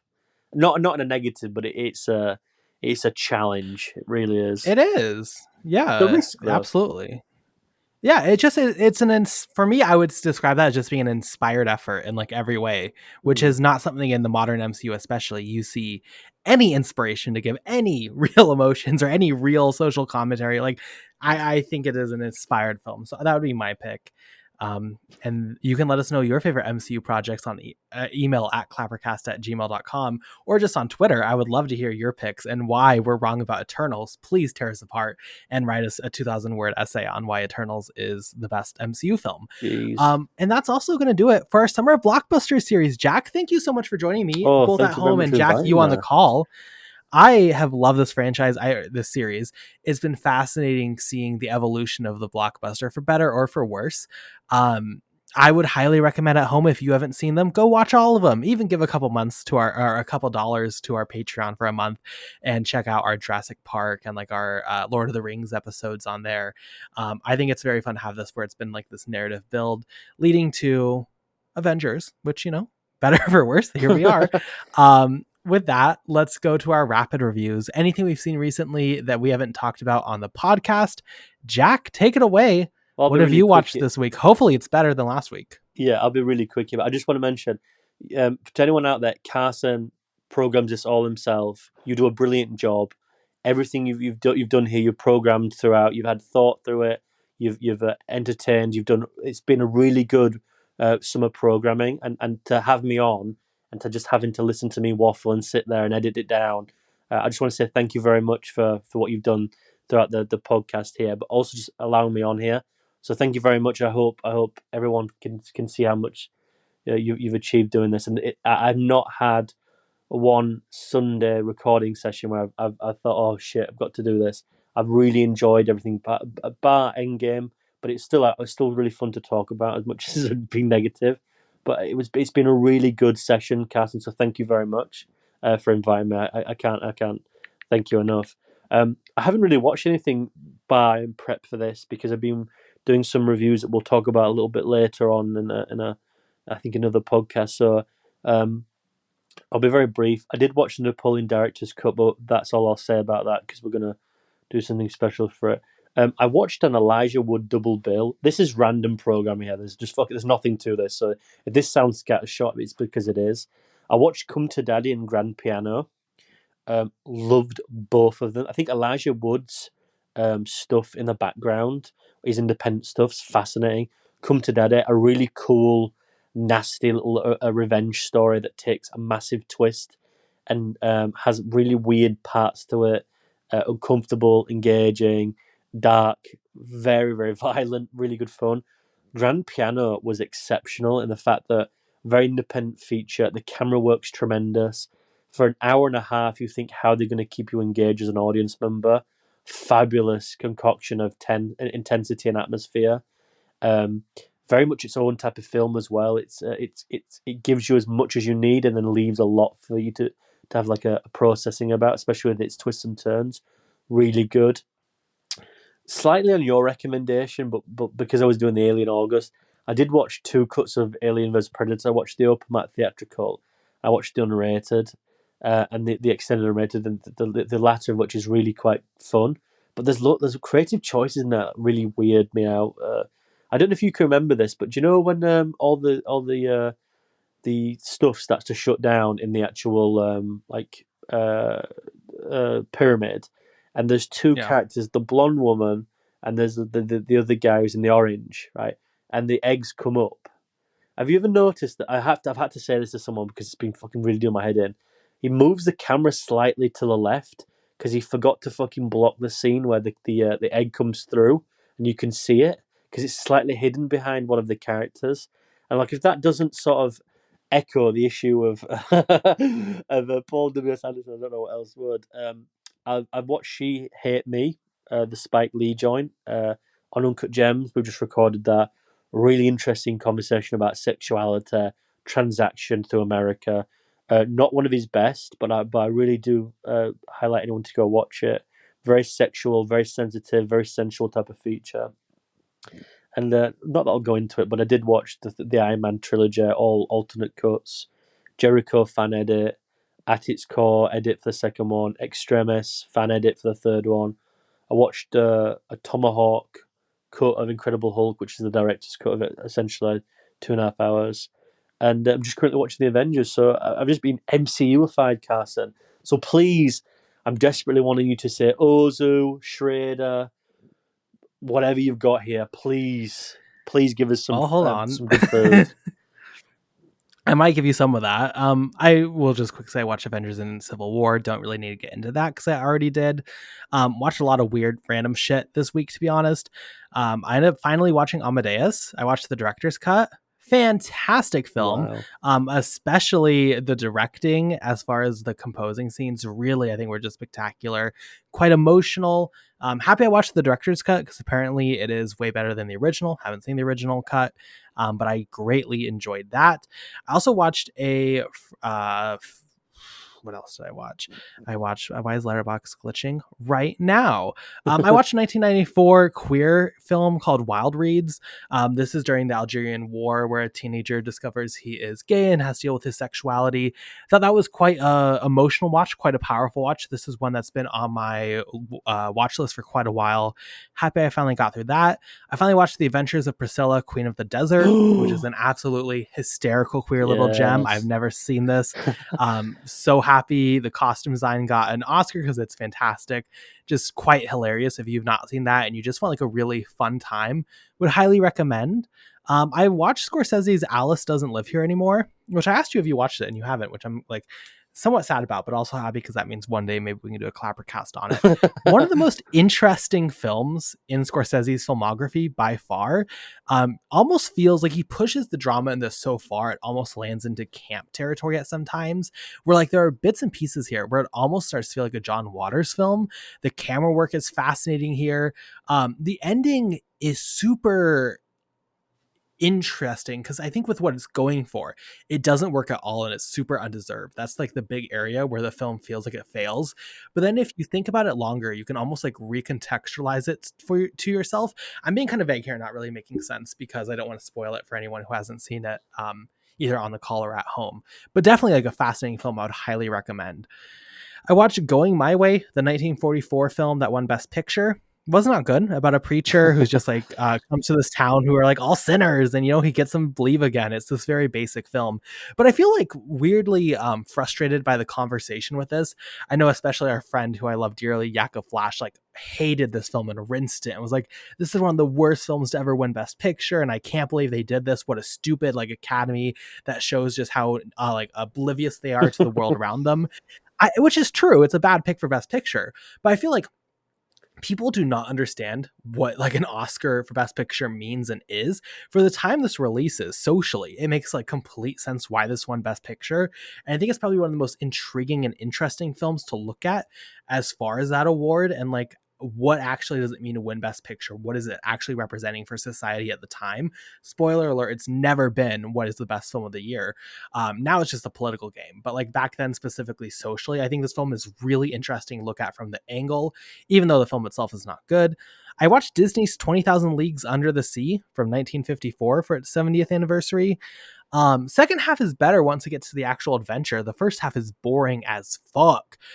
It is just like constant, not interesting dialogue, and I just want to get on the adventure. Get on the adventure. Go do something interesting. Go find a sea monster. Go do anything, please. And it just doesn't. Maybe if I grew up with this, it'd be better. And I heard it's quite faithful to the book, so maybe that's why. But definitely was not a big fan of that. And then finally, for September, my goal is to watch everything Paul Schrader has written for the screen and directed. So I did start last night. I watched Patty Hearst, the 1988 film, which I really appreciated. I think it says something about Schrader that he even like admits, he's like, I just kind of took this job. My heart really wasn't in it. I didn't make this, like, this is just like a random thing I just wanted to get out because I was frustrated at my last film and I just needed to direct something.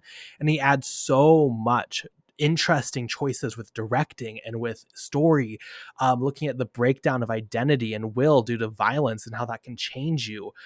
It's this fascinating take, and the visuals are incredible. The choices with lighting and with suffocating and isolation on screen. in this, like what he would describe as like a throwaway work, is still so much of value and so much of worth. And that's the thing with Schrader. I don't think I've ever seen one of his films, and we'll talk about it throughout this month on all these episodes. I don't think there's ever been a film from his I've watched that have just truly been worthless. There's always something interesting to them and worthwhile. So I can't wait for this month. Obviously, I love Schrader, and I cannot wait to go through all of the films I have not seen from him, and then maybe rewatch the ones I have. I love Schrader. Can't wait for it. So that's been what I've been watching this week. And with that, I think that's going to do it today for us. Jak, where can we find you on social media? You can find me on God, I've got a blank then. Sorry. You can find me on a Letterboxd and Twitter X with the username at Jak-Luke Sharp, where I don't really tweet, but it's interesting to see what's going on there occasionally. You can find me most on Letterboxd, where I'm talking about strange films and watching alternate versions of films and highlighting new stuff occasionally, such as maybe Borderlands this week. I don't know. But you can find a lot of the stuff written on Clapper, lt.co.uk. But thank you very much for inviting me on again, Carson. I really like this every week, so thank you very much. Yes, and thank you for joining me for a longer episode. I realized, like, I looked at myself in the camera and just realized I am wearing a Paul Schrader hat right now. So, you know, at least I'm on brand. For it. I will say this is the worst purchase. It's a First Reformed hat, and everyone just thinks that I'm actually supporting a church when I'm not. But, you know, alas, that's okay. You can find me on Twitter at pp_movie reviews, Letterboxd Carson Timar. Again, thank you so much for joining us for the longer episode and joining us all summer for the Summer of Blockbuster series. Next week, we'll be back for a bit of a bonus episode. We have a couple Apple TV products, or Apple TV Plus projects rather, that have come out recently that we are going to talk about, which I'm very excited for. And then our next like major film review will be out in 2 weeks as we sit down to discuss I Saw the TV Glow. I was looking at this year, and I didn't think there was any way we could do ClapperCast in 2024 and not talk about this film, which is one of my favorites of the year. I think it's just is Nick's favorite of the year. A pretty personal, pretty interesting project that I'm excited to get into. So with that, we'll see you next time here on ClapperCast. Goodbye.